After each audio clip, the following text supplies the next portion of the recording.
मेरी वाइफ सिर्फ ये साबित करने के लिए कि उसकी बेस्ट फ्रेंड का हस्बैंड मुझसे बेहतर इंसान है, हर दिन उसके साथ हाइकिंग पर जाती रहती है, जिस पर आखिरकार मेरा सब्र जवाब दे देता है और मैं उसी वक्त डिवोर्स फाइल कर देता हूँ। इसके बाद जैसे ही हम सिविल अफेयर्स ऑफिस से बाहर निकलते हैं, नादिया बिना पीछे देखे कार में बैठ जाती है और तुरंत अपनी बेस्ट फ्रेंड को कॉल करती है। उसकी आवाज एक्साइटमेंट से भरी होती है। गर्ल, मैं आखिरकार फ्री हो गई हूँ, अपने हस्बैंड को कॉल करो, आज रात हम बाहर जा रहे हैं और तब तक वापस नहीं आएंगे जब तक पूरी तरह वेस्टेड न हो जाएं। जिस पर मुझे बिल्कुल अलग फील होता है। मैं सिर उठाकर साफ नीले आसमान की तरफ देखता हूँ और पहली बार मुझे अपना फ्यूचर साफ दिखाई देता है। तभी अचानक एक आवाज सुनाई देती है, रीफ, तुम्हारी नई जिंदगी की शुरुआत पर कंग्रेचुलेशंस। अब तुम बिलियनेयर सिस्टम से लिंक हो चुके हो। तुम्हारा शुरुआती फंड 100 मिलियन अकाउंट में डिपॉजिट कर दिया गया है। यह सुनते ही मेरे कानों में नोटिफिकेशन की तेज आवाज गूंजती है। मैं लगभग उछल पड़ता हूँ। क्या मैं इतना खुश हूँ कि अब मुझे आवाजें सुनाई देने लगी हैं? Beep beep. तभी मेरा फोन वाइब्रेट करता है, जिस पर मैं तुरंत फोन निकालकर बैलेंस चेक करता हूँ और अगले ही पल वहां 100 मिलियन देखकर मेरी आंखें पूरी तरह चौड़ी हो जाती हैं।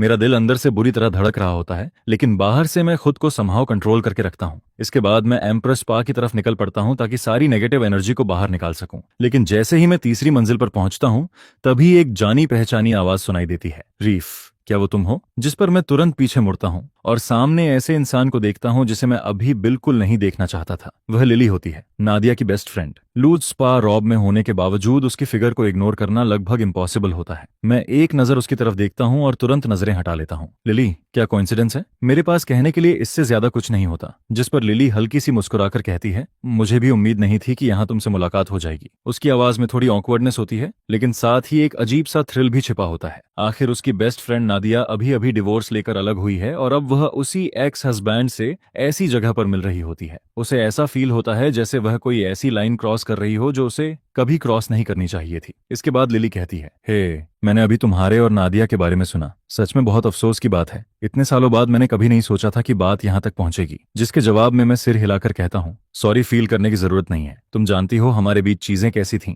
अलग होना हम दोनों के लिए राहत है। हम सिर्फ बच्चों की वजह से साथ थे, लेकिन अब वे बड़े हो चुके हैं। जब हम दोनों अपनी पसंद की जिंदगी जी सकते हैं, तो फिर एक दूसरे को तकलीफ क्यों देते रहें? यह सुनकर लिली हल्की मुस्कान के साथ कहती है, ऑनेस्टली नादिया को कभी समझ ही नहीं आया कि उसके पास क्या था। रीफ, तुम एक अच्छे इंसान हो, तुम्हें उससे भी बेहतर कोई जरूर मिलेगा। मुझे पता होता है कि वह सिर्फ मुझे अच्छा फील कराने के लिए बोल रही है, लेकिन फिर भी मैं सिर हिलाकर उसे थैंक यू कह देता हूँ। इसके बाद मैं कैजुअली पूछता हूँ, वैसे लिली, आजकल क्या कर रही हो? अभी भी उसी सेल्स ऑफिस में हो? जिस पर वह आह भरते हुए जवाब देती है, या अभी भी वहीं हूँ। 5 या 6 साल हो गए, कहीं और जाने का मौका ही नहीं मिला। मैं थोड़ा हैरान होकर पूछता हूँ, क्या हुआ? क्या वह सिटी की सबसे बड़ी रियल एस्टेट कंपनी नहीं है? मैंने तो सुना था वहां सैलरी काफी अच्छी मिलती है। यह सुनकर लिली सिर हिलाती है, रीफ, वो पहले की बात थी। तुम्हें पता ही है मार्केट का हाल। रियल एस्टेट मार्केट अभी लगभग डेड पड़ा है। कोई प्रॉपर्टी बेचना स्ट्रगल बन गया है। हम लोग मुश्किल से सरवाइव कर रहे हैं। कोई चांस नहीं। ये बात हजम करना मुश्किल है। मैं जवाब देता हूँ। फिर अचानक मुझे कुछ याद आता है। एक्चुअली घर की बात चली है तो मैं तुमसे कुछ पूछना चाहता हूँ। जिस पर लिली तुरंत इंटरेस्टेड हो जाती है। बोलो रीफ, जो चाहिए मैं अरेंज कर दूंगी। वह कॉन्फिडेंस के साथ अपनी चेस्ट पर हल्का सा हाथ मारती है।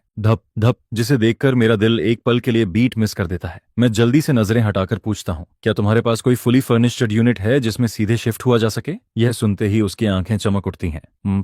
ऑफ कोर्स रीफ, तुम घर ढूंढ रहे हो? यह नादिया और मेरा चैप्टर खत्म हो चुका है। जाहिर है अब मुझे रहने के लिए जगह चाहिए। मैं बिल्कुल नॉर्मल तरीके से जवाब देता हूँ, जिस पर लिली तुरंत बोल पड़ती है, एब्सोल्युटली, अभी चलो मैं तुम्हें दिखाती हूँ। और अगले ही पल वह स्टीम रूम को पूरी तरह भूलकर मेरा हाथ पकड़ती है और बाहर की तरफ बढ़ जाती है। मैं उसे रोकते हुए कहता हूँ, अरे मैंने अभी कुछ यूज भी नहीं किया। जिस पर वह बिना रुके जवाब देती है, घर ढूंढना ज्यादा जरूरी है। पहले जगह फिक्स करते हैं, फिर वापस आकर आराम से एंजॉय करना। इसके बाद वह चेंजिंग रूम की तरफ चली जाती है। मुझे उसकी बात सही लगती है। अब भले ही मेरे अकाउंट में बहुत पैसा आ चुका है, लेकिन मैं सड़क पर रहने वाला नहीं हूँ। वैसे भी घर खरीदना मेरी प्लानिंग में था, और जब लिली खुद इतनी एक्साइटेड है तो प्रॉपर्टी देख लेने में क्या बुराई है। मैं लॉबी में मुश्किल से कुछ मिनट बैठता हूँ कि तभी लिली वापस आ जाती है। सिंपल सा ऑफिस आउटफिट पहनने के बावजूद वह उसे भी बेहद अट्रैक्टिव बना देती है। जिस पर मैं धीरे से सांस लेकर खुद को काम करने की कोशिश करता हूँ। तुम यहाँ कैसे आई थी? मैं पूछता हूँ। कैब से। और तुम? वह जवाब देती है, मैं बाइक से आया हूँ। मैं कहता हूँ। फिर वह आसपास देखते हुए पूछती है, तो क्या हम अलग अलग चलें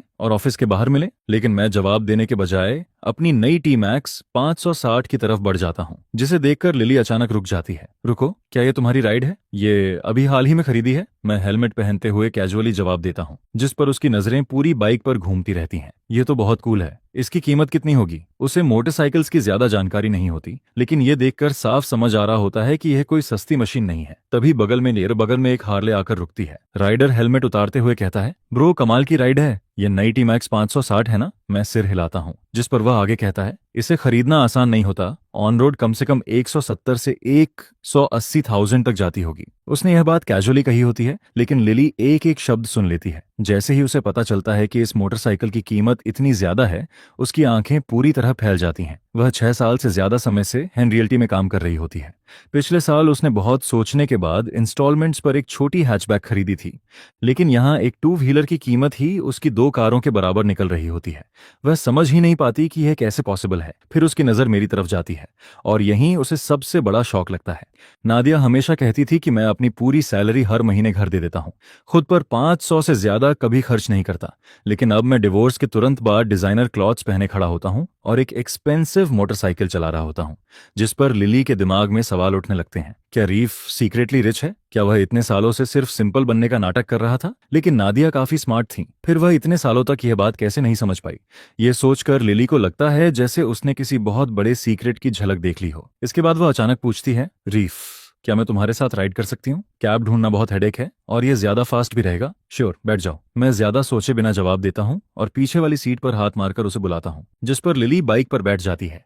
वह कुछ पल मेरी पीठ को देखती रहती है, जैसे सोच रही हो क्या करे। फिर धीरे धीरे अपने हाथ बढ़ाती है और मेरी कमर को पकड़ लेती है। जैसे ही उसकी नरम उंगलियां मेरी साइड्स को छूती हैं, मेरे शरीर में हल्का सा झटका दौड़ जाता है। लेकिन मैं उस ख्याल को तुरंत दिमाग से निकाल देता हूँ और ट्रैफिक पर फोकस करते हुए बाइक आगे बढ़ा देता हूँ। कुछ देर बाद हम सेल्स ऑफिस की लॉबी में पहुंचते हैं, जिस पर लिली तुरंत प्रोफेशनल मोड में आ जाती है। वह एक मोटी प्रॉपर्टी बाइंडर निकालती है और उसके पेजेस पलटते हुए पूछती है, रीफ किस तरह की प्रॉपर्टी रेंट पर चाहिए? मैं मुस्कुराकर जवाब देता हूँ, fully finished, move in ready, लेकिन रेंट नहीं। अगर पसंद आई तो सीधे खरीदूंगा। यह सुनते ही लिली पूरी तरह स्टन रह जाती है। उसे उम्मीद नहीं थी कि डिवोर्स के तुरंत बाद रीफ प्रॉपर्टी खरीदने निकलेगा। उसके चेहरे का रिएक्शन देखकर मेरे अंदर हल्की सी सेटिस्फैक्शन उठती है। लेकिन सच कहूं तो मुझे लिली का यह साइड बुरा नहीं लगता। हम सब एडल्ट्स हैं, हर किसी के अपने मोटिव्स होते हैं, खासकर लिली जैसी स्मार्ट और अट्रैक्टिव वुमन के। उसके रिएक्शंस बार बार देखना ऑनेस्टली काफी एंटरटेनिंग लग रहा होता है। इसके बाद मैं मुस्कुराकर कहता हूँ, रेंट लेना बहुत ट्रबल है, आखिर बार बार शिफ्ट करना ही पड़ता है। चेक करो कि जेड रिवर एस्टेट में कोई फुल फ्लोर यूनिट अवेलेबल है या नहीं, फुली फिनिश्ड और ready to move in.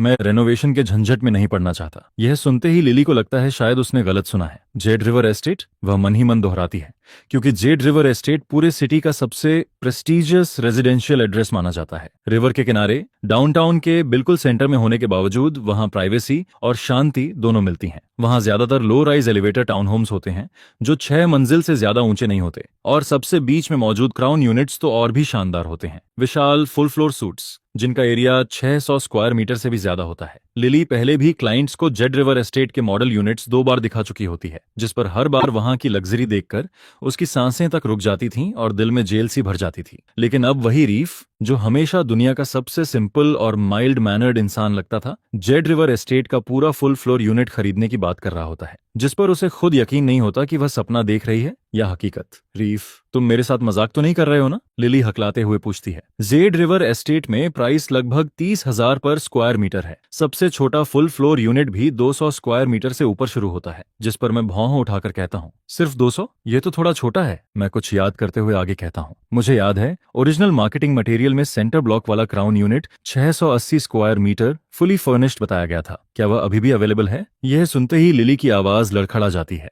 Reef, तुम उसी के बारे में क्यों पूछ रहे हो? क्योंकि मैं उसे खरीदना चाहता हूँ। और क्या वजह हो सकती है? मैं हल्की मुस्कान के साथ जवाब देता हूँ। कुछ देर बाद हम यूनिट 601 के सामने पहुंच जाते हैं, जिस पर लिली हल्के कांपते हाथों से डोर खोलती है, मुझे शू कवर्स देती है और हम दोनों अंदर चले जाते हैं। हम अभी मेन हॉल तक पहुंचे भी नहीं होते कि ग्रैंड एंट्रीवे देखकर मैं वहीं रुक जाता हूँ। इसके मुकाबले मेरा पुराना 106 स्क्वायर मीटर वाला 3 बेडरूम अपार्टमेंट किसी शू बॉक्स जैसा लगता है। इसके बाद हम मास्टर बेडरूम में पहुंचते हैं। जैसे ही मेरी नजर उस विशाल 2.2 मीटर सॉलिड वुड बेड पर पड़ती है, मेरे चेहरे पर सेटिस्फैक्शन और भी गहरा हो जाता है। इतना बड़ा बेड देखकर मन में एक ही ख्याल आता है, सही कंपनी के साथ यह और भी बेहतर लगेगा। जिस पर मेरी नजर अनजाने में बगल में खड़ी लिली की तरफ चली जाती है। सच कहूं तो मिड 30s में होने के बावजूद उसके अंदर जो अट्रैक्शन है वह कई यंगर वुमेन में भी नहीं मिलता। कम से कम 85 आउट ऑफ 100 तो आराम से। शायद उसे मेरे देखने का एहसास हो जाता है। जिस पर उसके गाल हल्के लाल हो जाते हैं, लेकिन वह नजरें नहीं हटाती, बल्कि उसकी आंखों में खुशी की एक हल्की सी चमक दिखाई देती है। इसके बाद हम बाकी यूनिट का भी जल्दी से टूर पूरा करते हैं और जो कुछ मैं देखता हूं उससे पूरी तरह सेटिस्फाइड हो जाता हूं। इस जगह की कीमत कितनी है? फाइनल प्राइस मैं पूछता हूं। 30 मिलियन, लिली धीरे से जवाब देती है। अगर चाहो तो पहले कुछ और यूनिट्स भी देख सकते हैं। जरूरत नहीं है, मैं तुरंत जवाब देता हूँ। यही वाला चाहिए? पेपर वर्क शुरू करते हैं। मैं ये बात ऐसे कहता हूँ जैसे लंच ऑर्डर कर रहा हूँ। जिस पर लिली की आंखें फिर से चौड़ी हो जाती हैं। रुको रीफ, तुम सच में इसे खरीदना चाहते हो? ये 30 मिलियन है तो? मैं मुस्कुराकर कहता हूँ, मुझे ये पसंद है। कहीं ऐसा तो नहीं कि अब तुम कहो कि यह सेल के लिए अवेलेबल नहीं है? लिली मुझे कुछ सेकंड तक देखती रहती है। उसे बार बार शॉक्ड होते देखना अब मेरा नया गिल्टी प्लेजर बन चुका होता है।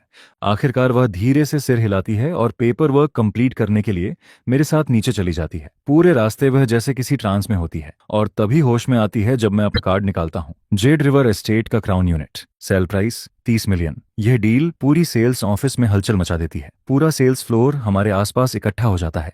जिस पर मैं कार्ड मशीन में कार्ड डालता हूं और पिन अटेंशन पर पिन एंटर करता हूं। Transaction approved. अगले ही पल मशीन से लंबी रिसीट बाहर निकलती है।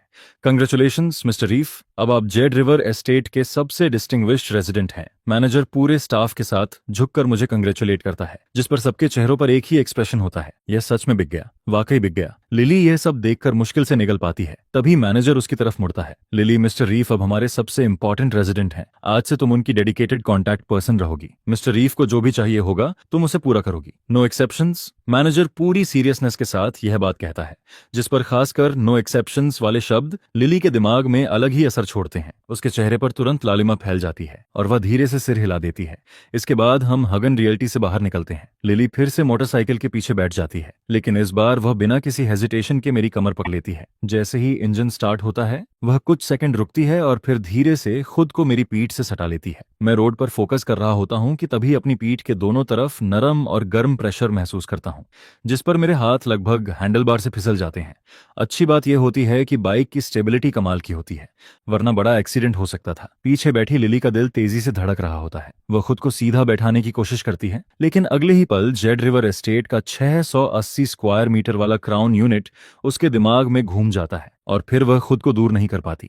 आखिर में वह बस अपना चेहरा मेरी पीठ में छिपा लेती है। मेरी प्रीमियम लेदर जैकेट की खुशबू उसके आसपास फैल जाती है, जिस पर उसे हल्का चक्कर जैसा महसूस होने लगता है। कुछ देर बाद हम सिल्वर बे मॉल पहुंचते हैं, सिटी का सबसे बड़ा और सबसे लग्जरी शॉपिंग सेंटर। कुछ घंटे पहले ही मैं यहाँ 2 लाख से ज्यादा खर्च करके खुद के लिए शॉपिंग कर चुका होता हूँ और अब मैं फिर से यहाँ आ गया होता हूँ। पहले के दिनों में तो मैं साल में 2 बार भी ऐसी जगह आने की सोच नहीं सकता था। हम दोनों साथ साथ अंदर चलते हैं, जिस पर रास्ते में कई आदमी हमें देखकर जेलसी भरी नजरों से देखते हैं। इसके बाद हम सीधे 4th फ्लोर पर पहुंचते हैं। लिली की सलाह पर मैं 4 सेट्स प्रीमियम बेडिंग खरीदता हूं और साथ में कई हाउस होल्ड एसेंशियल्स भी ले लेता हूं। फिर देखते ही देखते 1 लाख से ज्यादा और खर्च हो जाते हैं। लिली बिना पलक झपकाए मुझे शॉपिंग करते देखती रहती है और हर परचेज के साथ उसकी आंखें और चमकने लगती हैं। साथ ही वह धीरे धीरे मेरे और करीब भी आने लगती है। जिस आदमी को वह इतने सालों से जानती थी वह अब उसे पूरी तरह अलग इंसान लगने लगा होता है। लंबा, अट्रैक्टिव और सीक्रेट्स से भरा हुआ। ऐसे सीक्रेट्स जिन्हें जानने की उसकी इच्छा हर मिनट बढ़ती जा रही होती है। बेडिंग के बैग्स इतने ज्यादा हो जाते हैं कि स्टोर वाले डिलीवरी सर्विस अरेंज कर देते हैं, जिस पर मैं कार्ड स्वाइप करता हूँ, एड्रेस छोड़ता हूँ और बिना दोबारा सोचे आगे बढ़ जाता हूँ। इसके बाद मैं लिली को लेकर 2nd फ्लोर पर पहुंचता हूँ, जहां लग्जरी बुटीक्स की पूरी लाइन लगी होती है। मैं सीधे एक फ्लैगशिप स्टोर में घुस जाता हूँ। लिली बैग्स और डिजाइनर क्लॉथ्स को ऐसे देख रही होती है जैसे बरसों से उन्हें चाहती हो, जिस पर मैं कैजुअली डिस्प्ले से एक विमेंस हैंडबैग उठा लेता हूँ। तभी सेल्स एसोसिएट मुस्कुराकर कहती है, सर ये हमारे लेटेस्ट सीजन का विमेंस क्लच है, आपकी कंपेनियन पर यह बिल्कुल परफेक्ट लगेगा। प्राइस 28,000 है। मैं लेता हूँ। मैं सिर्फ 2 शब्द बोलता हूँ, कार्ड निकलता है, पेमेंट होती है, काम खत्म। इसके बाद मैं बैग लेकर सीधे लिली को दे देता हूँ, तुम्हारे लिए। जिस पर लिली की आंखें चमक उठती हैं। सच में? वह हैरानी से पूछती है, तुम पूरे दिन मेरे साथ घूम रही हो, इसे एक छोटा सा थैंक यू समझ लो। मैं मुस्कुराते हुए उसके हाथ पर हल्की थपकी देता हूँ। Thank you reef. लिली खुशी से लगभग चमक उठती है। वह बैग को बार बार पलटकर देखने लगती है और हर सेकंड उसके प्यार में और डूब चली जाती है। लेकिन तभी एक तेज महिला आवाज पूरे स्टोर में गूंजती है, लिली तुम इसके साथ यहाँ क्या कर रही हो? जिस पर लिली तुरंत सिर उठाती है और सामने नादिया को खड़ा देखती है। किस्मत का खेल देखो, नादिया के बगल में वही आदमी खड़ा होता है जिसे लिली अच्छी तरह जानती है, ड्रैक, नादिया का पहला प्यार। अगले ही पल हम चारों की नजरें एक दूसरे से टकराती हैं और माहौल अचानक ठंडा पड़ जाता है। लगभग 10 सेकंड तक कोई कुछ नहीं बोलता। फिर आखिरकार नादिया चुप्पी तोड़ती है। ये सब क्या है? उसकी आवाज आरोपों से भरी होती है। तुम लिली के साथ यहाँ क्या कर रहे हो? उसकी नजर पहले ही लिली के हाथ में मौजूद लग्जरी बैग पर पड़ चुकी होती है। लेटेस्ट सीजन का मॉडल, कम से कम 20 से 30 हजार का। नादिया हमेशा से अपनी बेस्ट फ्रेंड के साथ साइलेंटली कंपेट करती आई थी, जिस पर ड्रैक द्वारा अभी अभी खरीदा गया 6000 वाला बैग अचानक बेहद सस्ता लगने लगता है। लेकिन उसे सबसे ज्यादा गुस्सा इस बात पर आता है कि जिस आदमी से उसने अभी डिवोर्स लिया है, वही आदमी अब उसकी बेस्ट फ्रेंड के साथ शॉपिंग कर रहा होता है। उसके अंदर का गुस्सा आग की तरह भड़क उठता है। मैं उसकी तरफ और उसके बगल में खड़े ड्रैक की तरफ पूरी इंडिफरेंस के साथ देखता हूँ। फिर शांत आवाज में कहता हूँ, नादिया, क्या तुम भूल गई हो कि हमारा डिवोर्स हो चुका है? मैं किसके साथ समय बिताता हूँ, यह तुम्हारा बिजनेस नहीं है। इसके बाद मेरी नजर ड्रैक पर जाती है और मैं हल्की मुस्कान के साथ कहता हूँ, वैसे कंग्रेचुलेशंस, अब तुम दोनों खुलकर साथ रह सकते हो। अब बिजनेस ट्रिप्स और लेट नाइट वर्क जैसी बेकार एक्सक्यूजेस बनाने की जरूरत नहीं पड़ेगी। यह सुनते ही नादिया के चेहरे पर शर्म और गुस्से का मिला जुला भाव दिखाई देता है। शर्म इसलिए क्योंकि उसकी पोल सबके सामने खुल रही होती है, और गुस्सा इसलिए क्योंकि जिस आदमी को वह सालों से दबाकर रखती आई थी, वही अब उसे इस तरह जवाब दे रहा होता है। झूठ बोलना बंद करो, नादिया तुरंत चिल्लाती है। ड्रैक और मैं सिर्फ दोस्त थे। मुझे हमेशा से पता था कि तुम पेटी इंसान हो। ऊपर से भले ही हार्मलेस दिखते हो, लेकिन अंदर से हमेशा ट्विस्टेड रहे हो। अब तुम्हारा असली चेहरा सामने आ रहा है। अब मुझे पता चल रहा है कि तुम असल में कैसे इंसान हो। जिस पर मैं चुपचाप खड़ा उसे टूटते हुए देखता रहता हूँ, क्योंकि यही उसका सबसे पसंदीदा काम रहा है, मुझे नीचा दिखाना। मैं ये सीन पिछले 16 सालों से देखता आ रहा हूँ। मुझे इसकी एक एक लाइन याद है। 16 साल, और इस औरत में आज तक कोई बदलाव नहीं आया। उसके दिमाग में हमेशा मैं ही गलत रहा हूँ। हमेशा मैं ही वह इंसान रहा हूँ जो उसके स्टैंडर्ड्स पर खरा नहीं उतर पाया, और जैसे ही उसे मौका मिलता है, वह उसे अटैक में बदल देती है। वह कुछ भी बाकी नहीं छोड़ती। अगर मैं मेंटली स्ट्रांग नहीं होता तो शायद सालों पहले ही टूट चुका होता। जिस पर मैं शांत खड़ा रहता हूँ और इंतजार करता हूँ कि वह अपनी पूरी बात खत्म कर ले। हम दोनों के बीच क्या रिश्ता है और क्या नहीं, इसका जवाब देना मैं तुम्हें जरूरी नहीं समझता। मैं बिल्कुल शांत आवाज में कहता हूँ, जो सोचना है सोचो, मुझे कहीं जाना है, तुम लोग अपना आफ्टरनून एंजॉय करो। इतना कहकर मैं मुड़ता हूँ और सीधे स्टोर से बाहर निकलने लगता हूँ, जिस पर नादिया मेरी पूरी तरह शांत और बेपरवाह एक्सप्रेशन को देखती रहती है, और उसके सीने में जल रही आग पहले से भी ज्यादा भड़क उठती है। अजीब बात यह होती है कि डिवोर्स होने के बाद भी, सब कुछ हासिल कर लेने के बाद भी, मुझे इस तरह देखकर वह अंदर से बुरी तरह तिलमिला उठती है।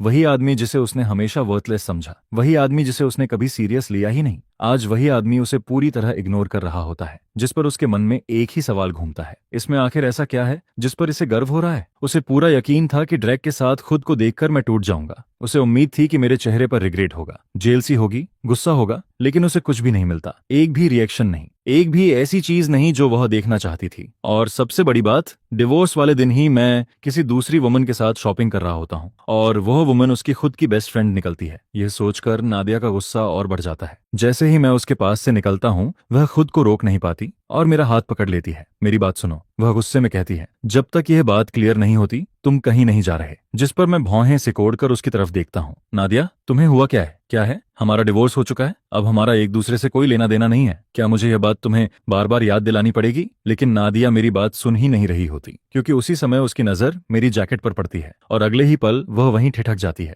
वही ब्रांड, वही जैकेट, स्टोर के मैनकेन पर बिल्कुल वैसी ही जैकेट लगी होती है। प्राइस टैग 28,000, जिस पर नादिया की आंखें फैल जाती हैं।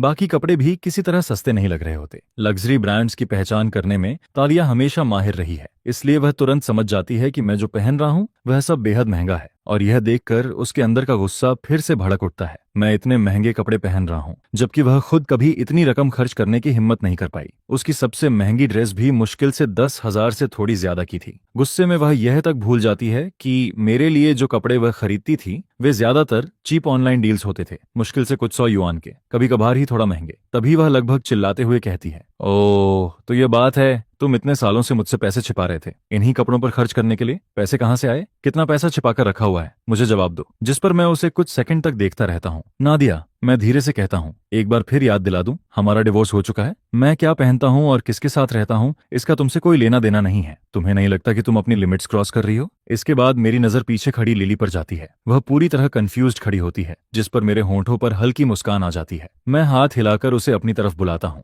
लेकिन अंदर से बुरी तरह उलझी हुई होती है। उसकी बेस्ट फ्रेंड ने अभी अभी उसे अपने एक्स हस्बैंड के साथ पकड़ लिया है। ऊपर से उसने मुझसे इतना महंगा गिफ्ट भी ले लिया होता है, जिसका गिल्ट उसे अंदर ही अंदर खाए जा रहा होता है। वह समझ नहीं पा रही होती कि नादिया से क्या कहे, लेकिन फिर उसे आज का पूरा दिन याद आता है, और सबसे ज्यादा जेड रिवर एस्टेट का 30 मिलियन वाला क्राउन यूनिट, जिस पर कुछ सेकंड की अंदरूनी लड़ाई के बाद वह धीरे धीरे मेरे पास आकर खड़ी हो जाती है। मैं उसकी तरफ देखकर कहता हूँ, असल में मुझे तुम्हें कोई एक्सप्लेनेशन देने की जरूरत नहीं है, लेकिन जब तुम इतनी जिद कर रही हो तो सुन लो। इसके बाद मैं नादिया की तरफ देखता हूँ। लिली रियल एस्टेट में काम करती है। आज दोपहर मैंने उसकी कंपनी के थ्रू जेड रिवर एस्टेट में एक यूनिट खरीदा है, और उसकी कंपनी ने उसे मेरे लिए बेडिंग और बाकी सामान सेलेक्ट करने की रिस्पॉन्सिबिलिटी दी है। अब इसमें कोई प्रॉब्लम है क्या? यह सुनते ही नादिया का चेहरा बदल जाता है। क्या? वह लगभग चिल्ला पड़ती है। तुमने घर खरीदा, और वो भी जेड रिवर एस्टेट में? उसकी आवाज कई लेवल ऊपर चली जाती है। आखिर जेड रिवर एस्टेट पूरे सिटी का सबसे चर्चित लग्जरी प्रोजेक्ट होता है। प्राइम लोकेशन, अल्ट्रा लग्जरी, जिस पर अब तक चुप खड़ा ड्रैग भी बोल पड़ता है। तुमने जेड रिवर एस्टेट में घर खरीदा? वह हंसने की कोशिश करते हुए कहता है, ये तो मजेदार है। उसके चेहरे पर छिपी हुई मकावरी साफ दिखाई दे रही होती है। तुम्हें पता भी है वहां प्राइस पर स्क्वायर मीटर कितना है? ड्रैग बिल्कुल नहीं रुकता। उसे फर्क नहीं पड़ता कि मैं नादिया का एक्स हस्बैंड हूँ। आखिर वह मेरे बारे में बहुत पहले से जानता था। उसके दिमाग में मेरी इमेज हमेशा एक ही रही थी, एक ऐसा आदमी जो नादिया के सामने कभी आवाज नहीं उठाता, जो हमेशा दबा रहता है, जिसने कभी पलटकर जवाब नहीं दिया। एक छोटी कंपनी में काम करने वाला साधारण एम्प्लॉय, जो 10 साल से ज्यादा मेहनत करने के बाद भी मिडिल मैनेजमेंट तक नहीं पहुंच पाया। ड्रैग की नजर में मैं हमेशा एक नोबॉडी रहा हूं, और इसी वजह से आज भी वह मुझे आसानी से मॉक कर रहा होता है। जब उसकी बात खत्म होती है, मैं धीरे से उसकी तरफ देखता हूं, बस एक नजर। लेकिन पता नहीं क्यों मेरी नजर पड़ते ही ड्रैग को अजीब सी बेचैनी महसूस होती है। उसके दिल में हल्की सी घबराहट पैदा हो जाती है, क्योंकि उसके सामने खड़ा रीफ अब पहले वाला रीफ नहीं होता। मैंने उससे अभी तक एक शब्द भी नहीं कहा होता, फिर भी मेरी मौजूदगी में एक अजीब सा दबाव होता है जो उसे असहज कर देता है। मैं कुछ पल उसकी आंखों में देखता हूँ, फिर नजरें हटा लेता हूँ। मुझे यहाँ कोई कन्फ्रंटेशन नहीं चाहिए, डर की वजह से नहीं, बल्कि इसलिए क्योंकि वह उसके लायक ही नहीं है। एक मीडियम लेवल होटल ओनर, जिसकी कुल नेटवर्थ मुश्किल से 20 से 30 मिलियन होगी। कभी ऐसा वक्त था जब ड्रैग जैसा आदमी मुझे बहुत बड़ा लगता, लेकिन अब मेरे अकाउंट में पड़े लगभग 70 मिलियन को छोड़ भी दें तो बिलियनियर सिस्टम ही मेरी सबसे बड़ी ताकत है। आज मैं बात नहीं बढ़ाता, लेकिन इसका मतलब यह नहीं कि मामला खत्म हो गया। आखिर मैं भी एक आदमी हूं। हर इंसल्ट, हर ह्यूमिलेशन, हर हिसाब मैंने सब याद रखा है, और एक दिन सबका हिसाब बराबर होगा। फिलहाल थोड़ा इंटरेस्ट कलेक्ट कर लेते हैं। यह सोचकर मैं लिली की तरफ देखता हूँ। चलो इन्हें खुद बता दो। लिली इसी मौके का इंतजार कर रही होती है। वह नर्वस जरूर होती है, लेकिन मेरी बात सुनते ही उसे समझ आ जाता है कि अब क्या करना है। वह नादिया की तरफ देखती है और फिर गहरी सांस लेकर कहती है, नादिया, मुझे सच में अफसोस है। मैं तुम्हें हर्ट नहीं करना चाहती, लेकिन इस बार तुमने बहुत बड़ी गलती कर दी। तुम्हारे हाथ में गोल्ड माइन था और तुमने खुद उसे जाने दिया। इसके बाद वह तुरंत प्रोफेशनल मोड में चली जाती है और ड्रैग की तरफ मुड़कर मुस्कुराती है। मिस्टर रीफ ने आज दोपहर जेड रिवर एस्टेट बिल्डिंग 6 का क्राउन यूनिट 30 मिलियन में फुल पेमेंट करके खरीदा है। 680 square metre, fully furnished, full floor unit, और अब वह हमारे सबसे डिस्टिंग्विश्ड क्लाइंट हैं। यह सुनते ही पूरा माहौल शांत हो जाता है। स्टोर में मौजूद हर आवाज जैसे गायब हो जाती है। नादिया और ड्रैक दोनों वहीं जमे रह जाते हैं। उनके चेहरे पर साफ शॉक दिखाई दे रहा होता है, खासकर नादिया। उसे ऐसा महसूस होता है जैसे 30 मिलियन और 680 स्क्वायर मीटर वाले शब्द सीधे उसके सीने पर हथौड़े की तरह पड़े हों। उसकी उंगलियां कांपने लगती हैं, बिना उसे एहसास हुए। उसका दिमाग पूरी तरह सुन्न पड़ जाता है। पहला रिएक्शन यही होता है, ये झूठ है, ये पॉसिबल नहीं है, क्योंकि इतने सालों तक साथ रहने के बाद उसे पूरा यकीन था कि वह रीफ को सबसे बेहतर जानती है। उसके हर अकाउंट की जानकारी उसे होती थी, हर खर्च की जानकारी होती थी। 30 मिलियन? जिस आदमी के पास 30 युआन तक छिप नहीं सकते थे, वह अचानक 30 मिलियन कैसे निकाल सकता है? लेकिन लिली का एक्सप्रेशन इतना कॉन्फिडेंट होता है कि झूठ लग ही नहीं रहा होता। और वैसे भी ऐसी बात वेरीफाई करना मुश्किल नहीं है, जिस पर नादिया अपनी नजरें मुझ पर जमा देती है। स्टोर का सारा शोर जैसे गायब हो जाता है। उसके चेहरे का रंग उड़ जाता है, उसकी मुट्ठियां सफेद पड़ जाती हैं। फिर वह दांत भींचकर धीरे धीरे बोलती है, 30 मिलियन? तुम्हें 30 मिलियन कहां से मिले? उसकी आवाज में शौक भी होता है। गुस्सा भी, और पूरा डिसबिलीफ भी। मैं उसे देखता हूँ, वही पुराना एटीट्यूड, वही सुपीरियरिटी, वही नजरें जिनसे वह पिछले 16 सालों से मुझे देखती आई है, जिस पर मैं लंबी सांस छोड़ता हूँ। 16 साल, पूरा 16 साल मैंने इसी दबाव में बिताए हैं, और आज जो कुछ हो रहा है वह मुझे बेहद फेमिलियर लगता है। मैं उससे भी बेहतर समझता हूँ कि 30 मिलियन का मतलब उसके लिए क्या है। मैं उसकी आवाज में सुन सकता हूँ कि वह उस नंबर को बोलते वक्त तकलीफ महसूस कर रही थी, लेकिन अब उसका मुझसे कोई रिश्ता नहीं बचा है। वह दबाव जो कभी मेरे ऊपर था वह इतिहास बन चुका है। अब मुझे अपनी बेटी की फीलिंग्स के लिए खुद को रोकने की जरूरत नहीं। अब मुझे अपनी प्राइड निगलकर एक टूटी हुई मैरिज को ढोने की जरूरत नहीं। जिस पर मैं बिल्कुल शांत आवाज में कहता हूँ, मैंने कमाया है, कोई प्रॉब्लम है क्या? मैं हर शब्द बेहद हल्के अंदाज में बोलता हूँ। फिर मेरी नजर धीरे धीरे नादिया और ड्रेक दोनों पर घूमती है। नादिया, सिर्फ इसलिए मैंने कुछ नहीं कहा, इसका मतलब ये नहीं कि मुझे कुछ पता नहीं था। अपने दिल पर हाथ रखकर सोचो, जो कुछ तुमने किया है उसके बाद भी क्या सच में तुम्हारे अंदर मुझसे यह सवाल पूछने की हिम्मत है? मैं उसके रिएक्शन का इंतजार नहीं करता। मैं उसका हाथ झटक देता हूँ और बिना पीछे देखे वहां से चला जाता हूँ। उसने कभी इमेजिन भी नहीं किया था कि 16 साल तक उसकी हर बात मानने वाला आदमी उससे इस तरह दूर चला जाएगा। हे, तुम मेरी बात सुन लो, जब तक तुम खुद को एक्सप्लेन नहीं करते तब तक यह खत्म नहीं हुआ है। जिस पर उसकी तेज आवाज मेरे पीछे से गूंजती है। मैं बिना मुड़े बस एक बार हाथ हिला देता हूँ। मेरा दिमाग अब पूरी तरह किसी और जगह पर है। एक नई जिंदगी मेरा इंतजार कर रही है, और मैं इस औरत को अब अपनी जिंदगी पर एक पल के लिए भी कंट्रोल नहीं करने दूंगा। इसके बाद, मेरे जाने के बाद तीनों वहीं अजीब सी खामोशी में खड़े रह जाते हैं। लिली माहौल को शांत करने की कोशिश करती है, जिस पर नादिया और भी ज्यादा भड़क जाती है। वह लगातार बोलती जाती है।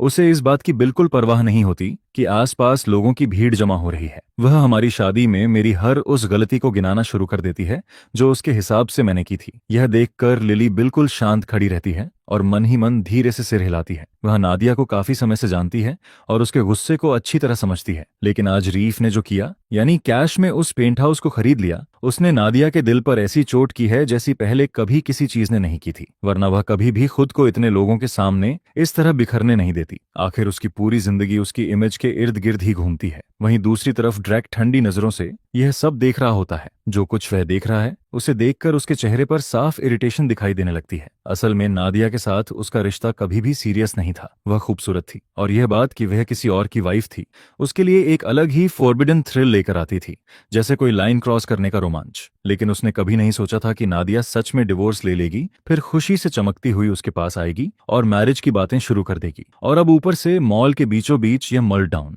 जिस पर उसके दिल में नादिया के लिए जो थोड़ी बहुत वार्मथ बची थी वह भी तेजी से खत्म होने लगती है। और फिर उसे पब्लिक में इमेज इस तरह पूरी तरह कंट्रोल खोते हुए देखकर उसके अंदर कुछ अनएक्सपेक्टेड सा फील होता है। पहली बार उसे सच में उस आदमी के लिए बुरा लगता है जो अभी बिना पीछे देखे वहां से चला गया।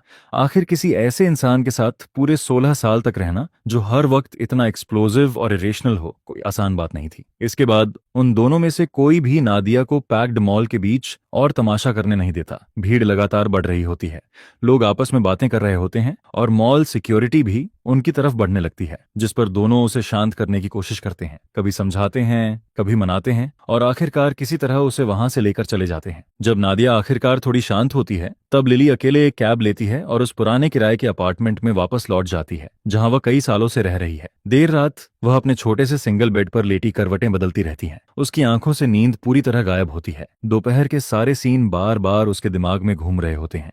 फिर उसकी नजर उस लिमिटेड एडिशन बैग पर पड़ती है जिसे उसने बड़ी सावधानी से शेल्फ पर रखा हुआ है। हल्की और गर्म रोशनी में वह बैग बेहद एलिगेंट दिखाई देता है, लेकिन इस छोटे भरे हुए 50 स्क्वायर मीटर अपार्टमेंट में वह पूरी तरह आउट ऑफ प्लेस लगता है। जिस पर अचानक रीफ का चेहरा उसके दिमाग में उभर आता है, उसी के साथ उस 680 स्क्वायर मीटर वाले पेंट हाउस की पूरी तस्वीर भी। वह बार बार आज के रीफ के एक्सप्रेशन के बारे में सोचती रहती है। उसकी वे शांत और गहरी आंखें जो जैसे उससे कहीं ज्यादा कह रही थीं जितना उसने शब्दों में कहा था। धीरे धीरे उसके दिल में एक खतरनाक और रेकलेस ख्याल जन्म लेने लगता है। जिस पल वह ख्याल पूरी तरह बनता है वह खुद ही चौंक जाती है। तुम क्या सोच रही हो? वह नाडिया का एक्स हस्बैंड है। लेकिन तुरंत दूसरा ख्याल सामने आता है, लेकिन वह पेंट हाउस, वह तो सांसें रोक देने वाला है। नहीं, मैं नादिया के साथ ऐसा नहीं कर सकती। सच में लिली, जरा खुद को देखो। इतने साल इस शहर में बिताने के बाद भी तुम्हारे नाम पर कुछ नहीं है। तुम्हारी ये जिंदगी आखिर तुम्हें कहाँ लेकर पहुंची है? और वैसे भी अब वे दोनों डिवोर्स ले चुके हैं, दोनों फ्री हैं। फिर आखिर तुम्हें कौन रोक रहा है? मौका तुम्हारे सामने खड़ा है। अगर इसे जाने दिया तो पूरी जिंदगी पछताओगी।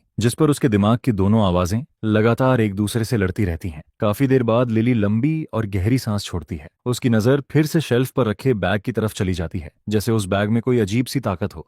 आखिर वही उसकी सोच का पलड़ा पूरी तरह बदल देता है। इसके बाद वह अपना फोन उठाती है, रीफ का नंबर ढूंढती है और उसे कॉल कर देती है। दूसरी तरफ रीफ आराम से हंसते हुए कॉल उठाता है। उसकी आवाज सुनकर ही लिली समझ जाती है कि आज का सारा ड्रामा उसे जरा भी अफेक्ट नहीं कर पाया है। रीफ, तुम सच में चीजों को बहुत ग्रास के साथ हैंडल करते हो। नादिया कभी कभी बहुत सेल्फिश हो जाती है। वह कभी किसी और के बारे में सोचती ही नहीं। सच कहूं तो जिस तरह वह तुम्हारे साथ बिहेव करती थी उसे देखकर मुझे भी बुरा लगता था। कोई बात नहीं, अगर वह कभी तुम्हारे पीछे पड़ी तो मैं उसे समझा दूंगी। यह कहते ही लिली के गाल हल्के से गर्म हो जाते हैं। दोस्त की बुराई करना उसके लिए कोई नई बात नहीं थी। वह पहले भी कई बार ऐसा कर चुकी थी, लेकिन पहली बार वह यह सब अपनी दोस्त के एक्स हस्बैंड से कह रही थी। और सबसे बड़ी बात, उसने मेरे लिए बुरा लगता था जैसा शब्द इस्तेमाल कर दिया था, जिस पर वह अपनी शर्ट का किनारा उंगलियों में घुमाने लगती है। उसकी नजर नीचे झुकी होती है, दिल तेजी से धड़क रहा होता है और दिमाग में अनगिनत ख्याल घूम रहे होते हैं। वह सोच रही होती है कि रीफ आखिर उसके बारे में क्या सोच रहा होगा। दूसरी तरफ मैं अपने नए घर के काउच पर आराम से बैठा होता हूँ और फोन के किनारे पर उंगली फेर रहा होता हूँ। उसकी बात सुनकर मैं थोड़ा सरप्राइज्ड जरूर होता हूँ। मैंने उम्मीद नहीं की थी कि वह इतनी दूर तक चली जाएगी, लेकिन फिर आज पूरे दिन उसने जो कुछ किया था उसे याद करके मुझे ज्यादा हैरानी भी नहीं होती। जैसा लोग कहते हैं, birds of a feather flock together. यह बात कि लिली और मेरी एक्स वाइफ इतने सालों से क्लोज फ्रेंड्स हैं, अपने आप में बहुत कुछ बता देती है। अंदर से दोनों एक जैसी हैं, दोनों स्टेटस और कंफर्ट की तरफ खींचती हैं। फर्क सिर्फ इतना है कि नादिया इसे खुलकर दिखाती है, नगवा आपा मैंने, जबकि लिली उसी चीज को वार्मथ और सॉफ्टनेस के पीछे छुपाना जानती है। लिली बहुत कैलकुलेटेड है। सीधी सी बात है, मैं हमेशा इजी गोइंग रहा हूं, लेकिन इसका मतलब यह नहीं कि मैं लोगों को पढ़ नहीं सकता। मैं औरतों को अच्छी तरह समझता हूं। यह सब कहने के लिए थैंक्स लिली। वह हमेशा से ऐसी ही रही है। उसे कुछ भी कहने से कभी कोई फर्क नहीं पड़ा। और सच कहूं तो मुझे उसके और ट्रबल क्रिएट करने की चिंता भी नहीं है। मैं बहुत पहले से इसके लिए तैयार हूं। जिस पर लिली धीरे से जवाब देती है और टॉपिक बदल देती है। वैसे आज जो बेडिंग हमने खरीदी थी, क्या स्टोर वालों ने डिलीवर कर दी? उसकी आवाज में एक ऐसी वार्मथ होती है जो काफी जेन्युइन लगती है। हाँ, अभी अभी पहुंचे हैं। मैं उन्हें अनपैक करते हुए देख रहा हूँ। मैं लिविंग रूम में बिखरे हुए बॉक्सेस की तरफ देखते हुए हल्का सा हंसता हूँ। हर तरफ पैकेजिंग ही पैकेजिंग पड़ी है। खड़े होने की भी जगह मुश्किल से मिल रही है। यह सुनते ही लिली की आंखें चमक उठती हैं। सच में? तो मुझे आने दो, मैं तुम्हारी हेल्प कर देती हूँ। लेकिन उसके इस ऑफर के पीछे छिपी नर्वसनेस को वह पूरी तरह नहीं छुपा पाती। असल में बेडिंग की बात छेड़ना कभी रैंडम नहीं था। यही तो उसका प्लान था। मैं तुम्हें इतनी तकलीफ नहीं दे सकता। तुम पहले ही पूरा दिन मेरे साथ घूमती रही हो। मैंने अभी तक तुम्हें प्रॉपरली थैंक्स भी नहीं कहा। मैं हंसते हुए कहता हूँ, जिस पर लिली तुरंत बोल पड़ती है, रीफ अब ये सब छोड़ो। आज तुमने जो यूनिट खरीदा उससे मेरी सेल्स स्काईरॉकेट कर गई हैं, और ऊपर से वह बैग भी। अगर किसी को थैंक्स कहना चाहिए तो वह मैं हूँ। वह मुझे जवाब देने का मौका तक नहीं देती। वह इंसिस्ट करती है कि वह अभी आएगी और बेडिंग सेट करने में मेरी मदद करेगी। तुम जैसे बड़े आदमी को शायद बेड बनाना भी नहीं आता होगा। जिस पर मैं मुस्कुराते हुए कहता हूँ, ठीक है, आ जाओ। काम खत्म होने के बाद डिनर मेरी तरफ से। यह सुनते ही लिली तुरंत मान जाती है। वह लगभग इतनी जल्दी कॉल काट देती है जैसे कहीं मैं अपना फैसला बदल न दूं। कुछ ही मिनटों में वह घर से निकलकर कैब में बैठ जाती है। करीब आधे घंटे बाद कैब जेड रिवर एस्टेट के सामने रुकती है। वहीं दूसरी तरफ उस अपार्टमेंट में जहां कभी नादिया और मैं साथ रहते थे, एक नया तूफान उठ चुका होता है। जब ग्लोरिया को पता चलता है कि रीफ ने जेड रिवर एस्टेट में $30 मिलियन का पेंट हाउस खरीद लिया है, तो उसके हाथ से बेलन गिर जाता है। डम्पलिंग्स इंतजार कर सकते हैं। वह तुरंत किचन से बाहर भागती है, जिस पर डेक्स, जो मोबाइल गेम खेल रहा होता है, एकदम से खड़ा हो जाता है। सिस, तुम कह रही थी कि उसने घर पर 30 मिलियन खर्च कर दिए। तुमने खुद देखा था? मैंने खुद नहीं देखा, लेकिन लिली ने मुझे सीधे बताया है। वह ऐसी बात झूठ क्यों बोलेगी? नादिया दांत भींचते हुए जवाब देती है, लेकिन उसके दिमाग में सिर्फ दो चीजें घूम रही होती हैं, 30 मिलियन और जेड रिवर एस्टेट। जिस पर ग्लोरिया और सवाल पूछती है, लेकिन लिली को यह सब पता कैसे चला? सीरियसली? वह रियल एस्टेट सेल करती है। जब रीफ ने घर खरीदने का फैसला किया तो तुम्हें क्या लगता है उसने सबसे पहले किसे कॉल किया होगा? नादिया की आवाज बिटरनेस से भरी होती है। मैं इतने सालों तक कितनी अंधी रही, मैं उसे कभी समझ ही नहीं पाई। उसके पास इतना पैसा था और उसने कभी एक शब्द तक नहीं कहा। उसने हमें कभी फैमिली समझा ही नहीं। जिस पर ग्लोरिया जोर से अपनी जांघ पर हाथ मारती है और चीख पड़ती है, उसने हम सबको बेवकूफ बनाया। डेक्स भी अपना गेम पूरी तरह भूल चुका होता है। मैंने कभी नहीं सोचा था कि वह इतना कैलकुलेटिंग निकलेगा। अगर वह एक घर पर 30 मिलियन खर्च कर सकता है तो उसके पास इससे कहीं ज्यादा पैसा छिपा हुआ होगा। यह कहते हुए उसकी आंखों में लालच साफ दिखाई दे रहा होता है और उसका दिमाग तेजी से हिसाब किताब लगाने में लगा होता है। डेक्स, तुम अभी भी उसे ब्रदर इन लॉ क्यों बुला रहे हो? क्या ऐसा आदमी तुम्हारा ब्रदर इन लॉ कहलाने के लायक है? जिस पर ग्लोरिया गुस्से में फट पड़ती है। हम 16 साल तक एक ही छत के नीचे रहे, पूरे 16 साल, और उसने हमें पूरे समय अजनबियों की तरह ट्रीट किया। अब डिवोर्स होते ही वह अपने लिए मैंशन खरीद रहा है और अकेले उसका मजा ले रहा है। कोई इंसान इतना कोल्ड कैसे हो सकता है? जिस पर ग्लोरिया खुद को और भड़काने लगती है और लिविंग रूम में बैठकर रोना धोना शुरू कर देती है। क्या तुम यह चिल्लाना बंद करोगी? क्या एक आदमी को शांति का एक पल भी नहीं मिल सकता? जिस पर टेबल पर ड्रिंक और पीनट्स के साथ बैठे जेराल्ड अपने चॉपस्टिक्स जोर से पटक देता है। बेकार बूढ़े आदमी, तुम्हारी अपनी बेटी इतनी बड़ी परेशानी से गुजर रही है और तुम यहाँ बैठकर सिर्फ शराब पी रहे हो। ग्लोरिया अपना गुस्सा उस पर निकालते हुए कहती है, तुम बस पीते रहते हो, एक दिन यही शराब तुम्हें खत्म कर देगी। रिटायरमेंट के बाद से तुम बस घर पर पड़े रहते हो और सुबह से रात पीते रहते हो। जिस पर जेरल्ड गहरी सांस लेकर कहता है, मैं कह रहा हूं कि तुम दोनों अपनी नाक से आगे देख ही नहीं पा रहे हो। अगर रीफ ने शादी के दौरान पैसा छिपाकर रखा था और अब डिवोर्स के बाद उसे खर्च कर रहा है तो वह इलीगल है। उसे मैरिटल एसेट्स कंसील करना कहते हैं। हम उसे कोर्ट में ले जा सकते हैं, समझी? यह कहते हुए जेरल्ड अपना ग्लास उठाता है और एक बड़ा घूंट भरता है, फिर ग्लास को जोर से टेबल पर रख देता है।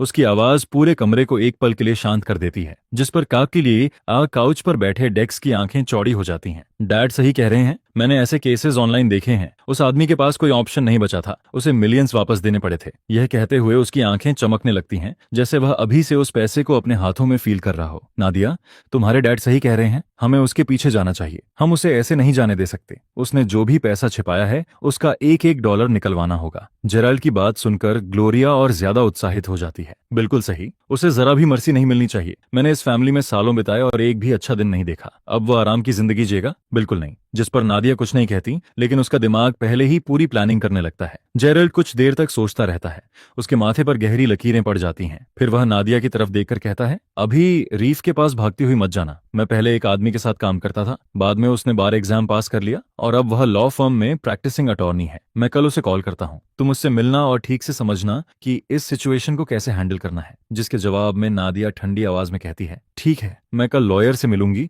और पता करूंगी कि हम कहाँ खड़े हैं। वह मेरे बिना आराम की जिंदगी नहीं जी सकता, यह अभी खत्म नहीं हुआ है। अचानक ग्लोरिया को कुछ याद आता है और वह बीच में बोल पड़ती है, रुको नादिया, तुमने कहा था कि मॉल के ब्रांड स्टोर में तुम्हारी मुलाकात रीफ और लिली से हुई थी। तुमने दोनों को वहां देखा था, लेकिन अगर रीफ सिर्फ उसके थ्रू हाउस खरीद रहा था तो वे दोनों साथ में शॉपिंग क्यों कर रहे थे? जिस पर नादिया भौहें से कोड़ लेती है, मैं तुम्हें पहले ही बता चुकी हूँ। हाउस खरीदने के बाद उसे बेडिंग चाहिए थी और उसकी कंपनी ने लिली को उसके साथ भेजा था ताकि वह सिलेक्शन में हेल्प कर सके। लेकिन ग्लोरिया को यह बात जरा भी बिलीवेबल नहीं लगती। लेकिन बेडिंग खरीदने के लिए कोई लग्जरी ब्रांड स्टोर क्यों जाएगा? वहां बेडिंग तो बिकती ही नहीं। फिर वह अचानक रुकती है। अब जब तुमने ये बात कही है तो मुझे भी कुछ गड़बड़ लग रही है। नादिया, जब रीफ वहां से निकला था वह सिर से पैर तक डिजाइनर ब्रांड्स पहने हुए था। सब कुछ बेहद महंगा लग रहा था और लिली के हाथ में भी उस ब्रांड का बैग था। मैंने वो बैग स्टोर में देखा है, उसकी कीमत $20,000 से भी ज्यादा है। यह कहते कहते नादिया की आवाज धीमी पड़ जाती है। उसकी आंखों में जलन और ईर्ष्या साफ दिखाई देने लगती है। वह बैग काफी समय से उसकी चाहत था, लेकिन वह कभी इतनी बड़ी रकम खर्च करने की हिम्मत नहीं जुटा पाई थी। जिस पर ग्लोरिया धीरे से पूछती है, तुम्हें नहीं लगता कि उन दोनों के बीच सच में कुछ चल रहा है? यह सुनते ही नादिया भड़क उठती है, मॉम आप क्या कह रही हैं? लिली मेरी बेस्ट फ्रेंड है, वह कभी ऐसा नहीं करेगी। लेकिन ग्लोरिया तुरंत जवाब देती है, इतना यकीन मत करो, अब डिवोर्स हो चुका है, रीफ के पास अचानक ढेर सारा पैसा आ गया है। तुम्हें सच में लगता है कि लिली उसका लालच रोक पाएगी?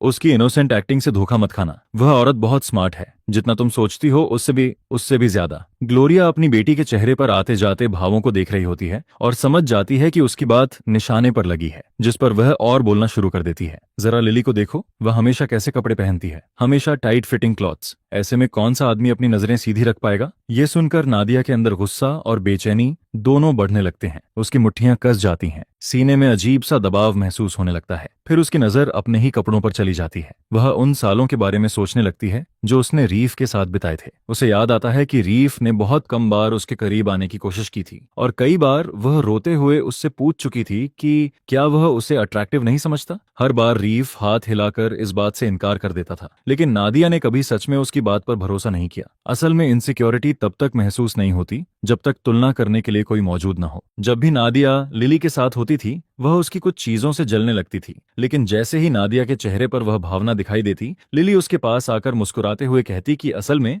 जेलस तो वह खुद है, कि नादिया जैसी स्लिम फिगर बिल्कुल परफेक्ट है, सुंदर है, एफर्टलेस है, उस पर हर चीज आसानी से सूट कर जाती है। जबकि लिली के लिए क्लॉथ शॉपिंग हमेशा एक नाइटमेयर रही है और रोजमर्रा की जिंदगी भी मुश्किल बना देती है। हर बार यह सुनकर नादिया को थोड़ा बेहतर महसूस होता था, जैसे वह इतनी भी कम नहीं है, और रीफ की दूरी को भी उसने हमेशा उसकी अपनी कमजोरी समझकर नजरअंदाज कर दिया था। लेकिन अब ग्लोरिया की बातें सुनने के बाद एक पुराना शक फिर से उसके अंदर सिर उठाने लगता है, एक ऐसा वार्निंग सिग्नल जिसे वह अब इग्नोर नहीं कर पा रही थी। आज पूरा दिन वह रीफ से लड़ने में इतनी व्यस्त थी कि उसने दूसरी चीजों पर ध्यान ही नहीं दिया। लेकिन अब पीछे मुड़कर सोचने पर कई बातें मेल नहीं खा रही थीं। अगर वे सिर्फ बेडिंग खरीदने गए थे तो लग्जरी बुटीक में क्या कर रहे थे? और लिली के हाथ में जो बैग था, क्या उसने खुद खरीदा था या रीफ ने उसे गिफ्ट किया था? अब जबकि रीफ अचानक इतना अमीर हो गया था, उसके लिए एक बैग खरीदना कोई बड़ी बात नहीं थी। यह ख्याल आते ही नादिया का सीना कसने लगता है, जैसे किसी ने उसके दिल में सुई चुभो दी हो। वह अभी इसी वक्त वहां जाकर जवाब मांगना चाहती थी,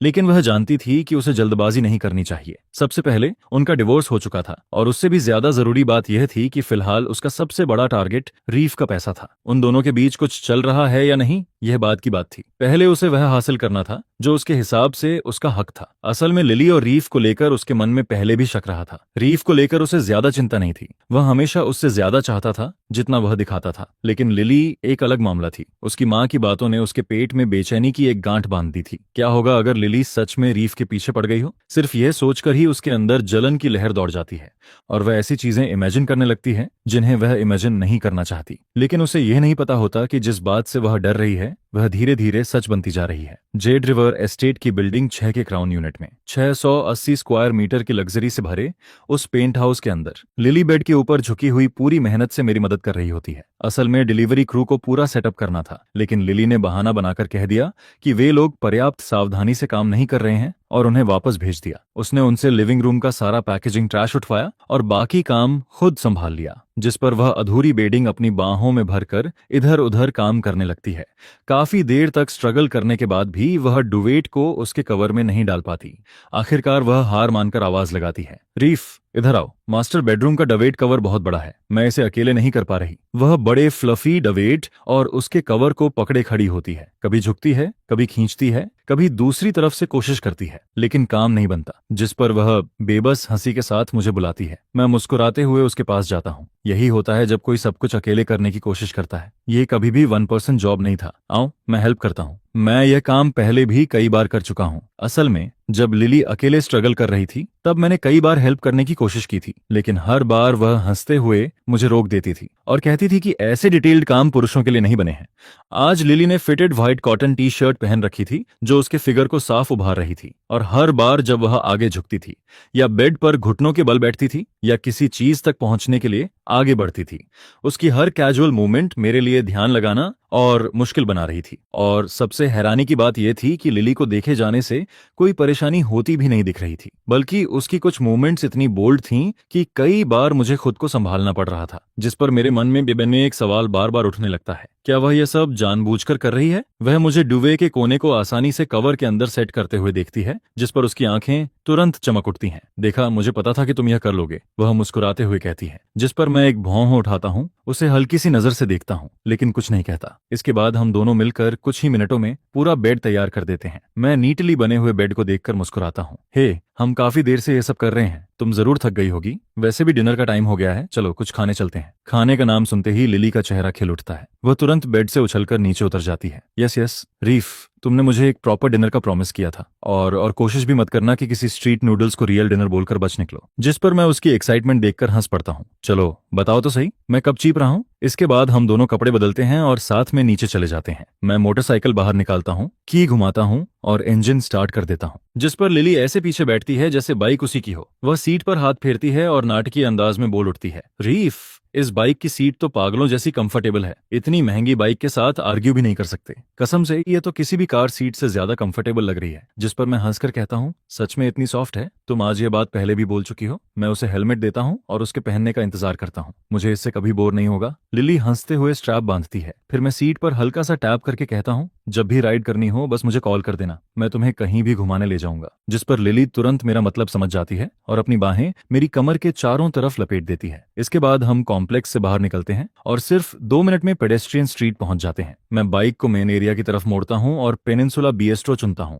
फिर मैं उसके लिए डोर खोलता हूं और हम दोनों अंदर चले जाते हैं। गुड इवनिंग, पेनिनसुला बिस्ट्रो में आपका स्वागत है। क्या आपके पास रिजर्वेशन है? अंदर घुसते ही एक स्टाफ मेंबर मुस्कुराते हुए हमारे पास आ जाता है, जिस पर मैं पूछता हूँ, यहाँ रिजर्वेशन की जरूरत पड़ती है? नॉर्मली नहीं सर, लेकिन हमारे कुछ वीआईपी प्राइवेट रूम्स में मिनिमम स्पेंड रिक्वायरमेंट होती है और उनके लिए एडवांस बुकिंग जरूरी होती है। स्टाफ मेंबर हल्का सा झुककर विनम्रता से जवाब देता है, अभी कोई प्राइवेट रूम अवेलेबल है? मैं काउंटर पर उंगलियां हल्के से टैप करते हुए पूछता हूँ। फर्स्ट फ्लोर का मिलान स्वीट और सेकंड फ्लोर का रिवर व्यू रूम दोनों अवेलेबल हैं। दोनों प्रीमियर वीआईपी रूम्स हैं। मिलान स्वीट का मिनिमम स्पेंड 5,800 युआन है और रिवर व्यू रूम का 8,888 युआन। यह कहकर स्टाफ मेंबर रुक जाता है।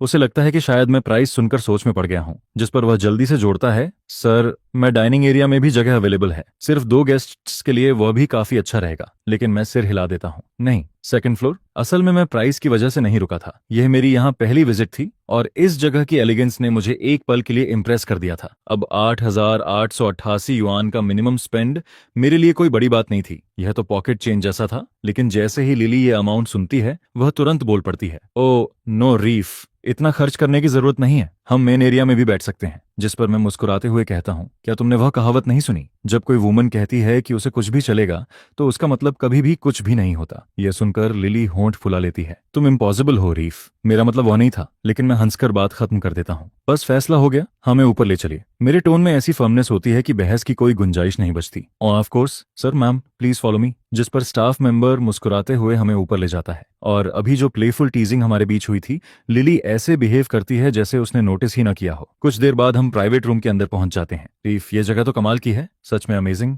लिली चारों तरफ देखते हुए कहती है। मैं भी रूम को ध्यान से देखता हूं और मानना पड़ता है कि यह जगह सच में इंप्रेसिव थी। नाम प्राइवेट रूम था, लेकिन लेआउट सेमी ओपन था। अंदर का डाइनिंग एरिया एलिगेंट फर्नीचर से सजा हुआ था। नेचुरल वुड फर्नीचर पूरे माहौल को वार्म और लग्जूरियस बना रहा था। फिर टेरेस डोर खोलते ही बाहर एक खूबसूरत व्यूइंग टेरेस दिखाई देता है। चारों तरफ अलग अलग ऊंचाई वाले हरे पौधे लगे हुए थे। बीच में सिर्फ 2 लोगों के लिए एक छोटा सा टेबल रखा हुआ था। उसका क्रीमी व्हाइट कलर आसपास की ग्रीनरी के साथ इतना अच्छा लग रहा था कि ऐसा महसूस होता था जैसे किसी सीक्रेट गार्डन में आ गए हों। टेरेस के सामने जिन रिवर बह रही थी और रात की रोशनी में शहर की चमकती हुई लाइट्स पानी पर झिलमिला रही थीं। नजारा सच में सांस रोक देने वाला था। बुरा नहीं है, मैं संतुष्टि से सिर हिलाता हूँ और टेरेस की चेयर पर बैठ जाता हूँ। सर कृपया मेन्यू देख लीजिए, ये हमारी सिग्नेचर डिशेज हैं और आज हमारे पास स्पेशल M12 वाग्यू भी है। स्टाफ मेंबर एक एक आइटम इंट्रोड्यूस करता है, जिस पर मैं मेन्यू उठाकर देखने लगता हूँ। M12 wagyu excellent, black truffle, king crab, इनमें से एक एक, और ये वाला भी। मैं बिना किसी हेजिटेशन के 5-6 डिशेज ऑर्डर कर देता हूँ। बस इतना काफी रहेगा। ड्रिंक्स और डेजर्ट की पेयरिंग आप चूज कर लीजिए और एक बॉटल वाइन भी ओपन कर दीजिए। मैं मेनू वापस स्टाफ मेंबर को दे देता हूँ। सर्टनली सर, सब कुछ जल्दी तैयार कर दिया जाएगा। वह मेनू लेकर चला जाता है। अब उसके चेहरे पर पहले से भी ज्यादा रिस्पेक्ट दिखाई दे रही होती है। सिर्फ मेन डिशेस का हिसाब ही 10,000 युआन से ऊपर जा चुका था,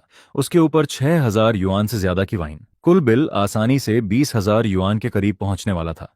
यहाँ तक कि इस हाई एंड रेस्टोरेंट के स्टैंडर्ड्स से भी ये काफी बड़ा स्पेंड था। जिस पर लिली चमकती आंखों से पूछती है, रीफ क्या ये थोड़ा ज्यादा नहीं है? क्या हम जरूरत से ज्यादा खर्च नहीं कर रहे? लेकिन मैं बेफिक्र होकर हाथ हिला देता हूँ, फिक्र मत करो, बस खाना अच्छा होना चाहिए। मेरी यह कॉन्फिडेंस देखकर लिली पूरी तरह प्रभावित हो जाती है। इसके बाद डिशेस एक एक करके आने लगती हैं और हर डिश पिछली से ज्यादा शानदार दिखाई देती है। लिली लगातार एक्साइटेड होकर रिएक्ट करती रहती है और सच कहूं तो मैं भी कम इम्प्रेस्ड नहीं था। वाओ, ये लॉबस्टर कितना टेंडर है और ये वाग्यू, कसम से मैं अपनी जीभ तक खा जाऊं, लिली खुशी से कहती है। मैं सामने बैठी लिली को प्योर जॉय के साथ खाते हुए देखता हूं और खुद भी बिना किसी रोक टोक के खाना एंजॉय करता हूं। इसके बाद हम खाते हैं, ड्रिंक करते हैं और आराम से बातें करते रहते हैं। पूरा मील 1 घंटे से भी ज्यादा चलता है। जब सब खत्म हो जाता है तब मैं स्टाफ को बिल के लिए बुलाता हूँ। 23,000 युआन। बस इतना। मैं बिना पलक झपकाए कार्ड स्वाइप कर देता हूँ, जिस पर लिली का दिल बेकाबू होकर धड़कने लगता है। वह समझ ही नहीं पा रही थी कि आखिर रीफ में ऐसा क्या बदल गया है। क्या ये वही रीफ है जिसे वह पहले जानती थी, या किसी अल्ट्रा रिच प्लेबॉय ने उसका शरीर टेक ओवर कर लिया है? यह सवाल लगातार उसके दिमाग में घूमने लगता है। इसके बाद हम वापस निकलते हैं। रात की ठंडी हवा हमारे कानों के पास से गुजर रही होती है। लिली बाइक के पीछे बैठी होती है, लेकिन इस बार वह पहले से ज्यादा करीब आ जाती है। उसकी बाहें धीरे से मेरी कमर के चारों तरफ बंधी हुई होती हैं, जिस पर मैं कैजुअली पूछता हूँ, काफी देर हो गई है, तुम्हें घर छोड़ दूं या आज रात मेरे यहाँ रुककर कल सीधे ऑफिस चली जाओगी? मेरी बात सुनकर लिली तुरंत जवाब देती है, रीफ, मेरा घर काफी दूर है। इस टाइम अकेले वापस जाना कन्वीनियंट नहीं होगा, और रात में वह एरिया भी ज्यादा सेफ नहीं है। अगर तुम्हें प्रॉब्लम ना हो तो क्या मैं आज रात तुम्हारे यहाँ रुक सकती हूँ? वैसे भी मैं हमेशा से जानना चाहती थी कि लग्जरी पेंट हाउस में सोने का कैसा फील होता है। वह मुस्कुराकर मजाक करती है, जिस पर मैं जोर से हंस पड़ता हूँ। श्योर, तो फिर घर चलते हैं। कुछ देर बाद हम दोनों फिर उस ब्राइट और स्पेशियस अपार्टमेंट में पहुंच जाते हैं। गोल्डन लाइट पूरे घर में फैली हुई होती है। मैं नजर घुमाता हूँ और लिली को गेस्ट रूम के दरवाजे पर खड़ा देखता हूँ। उसकी आंखें बार बार मेरे रूम के किंग साइज्ड बेड की तरफ जा रही होती हैं, जैसे वह उसे देखकर कुछ सोच रही हो, जिस पर मैं हल्का सा मुस्कुराता हूँ। फिर उसकी तरफ देखकर कहता हूँ, लिली, वह बेड एक इंसान के लिए बहुत बड़ा है। सच कहूं तो मुझे वहां अकेले सोने की आदत नहीं है। इसके बाद रात शांति से गुजर जाती है। अगली सुबह जब मैं उठता हूं तब सूरज काफी ऊपर आ चुका होता है। मैं पूरी तरह रिफ्रेश्ड महसूस कर रहा होता हूं। वहीं लिली फिर से मेरे करीब आने की कोशिश करती है, लेकिन मैं उसे हल्के से रोक देता हूं। सीरियसली, ऐसा मत करो। जरूरत से ज्यादा करीब आएंगे तो लोग बातें बनाने लगेंगे, और फिलहाल हमें इसकी जरूरत नहीं है। जिस पर लिली एक पल के लिए मुझे देखती है, फिर मेरी आंखों का मतलब समझ जाती है। समझ गई रीफ, मैं ध्यान रखूंगी। वह मुस्कुराते हुए सिर हिला देती है। इसके बाद मैं उठकर कहता हूँ, चलो आज मैं तुम्हारे लिए एक कार खरीदने वाला हूँ, और अपने लिए भी। हर दिन मोटरसाइकिल पर घूमना प्रैक्टिकल नहीं है। मस्ती के लिए ठीक है, लेकिन रोज के कम्यूट के लिए नहीं। यह सुनकर बाथरूम से लिली की आवाज आती है।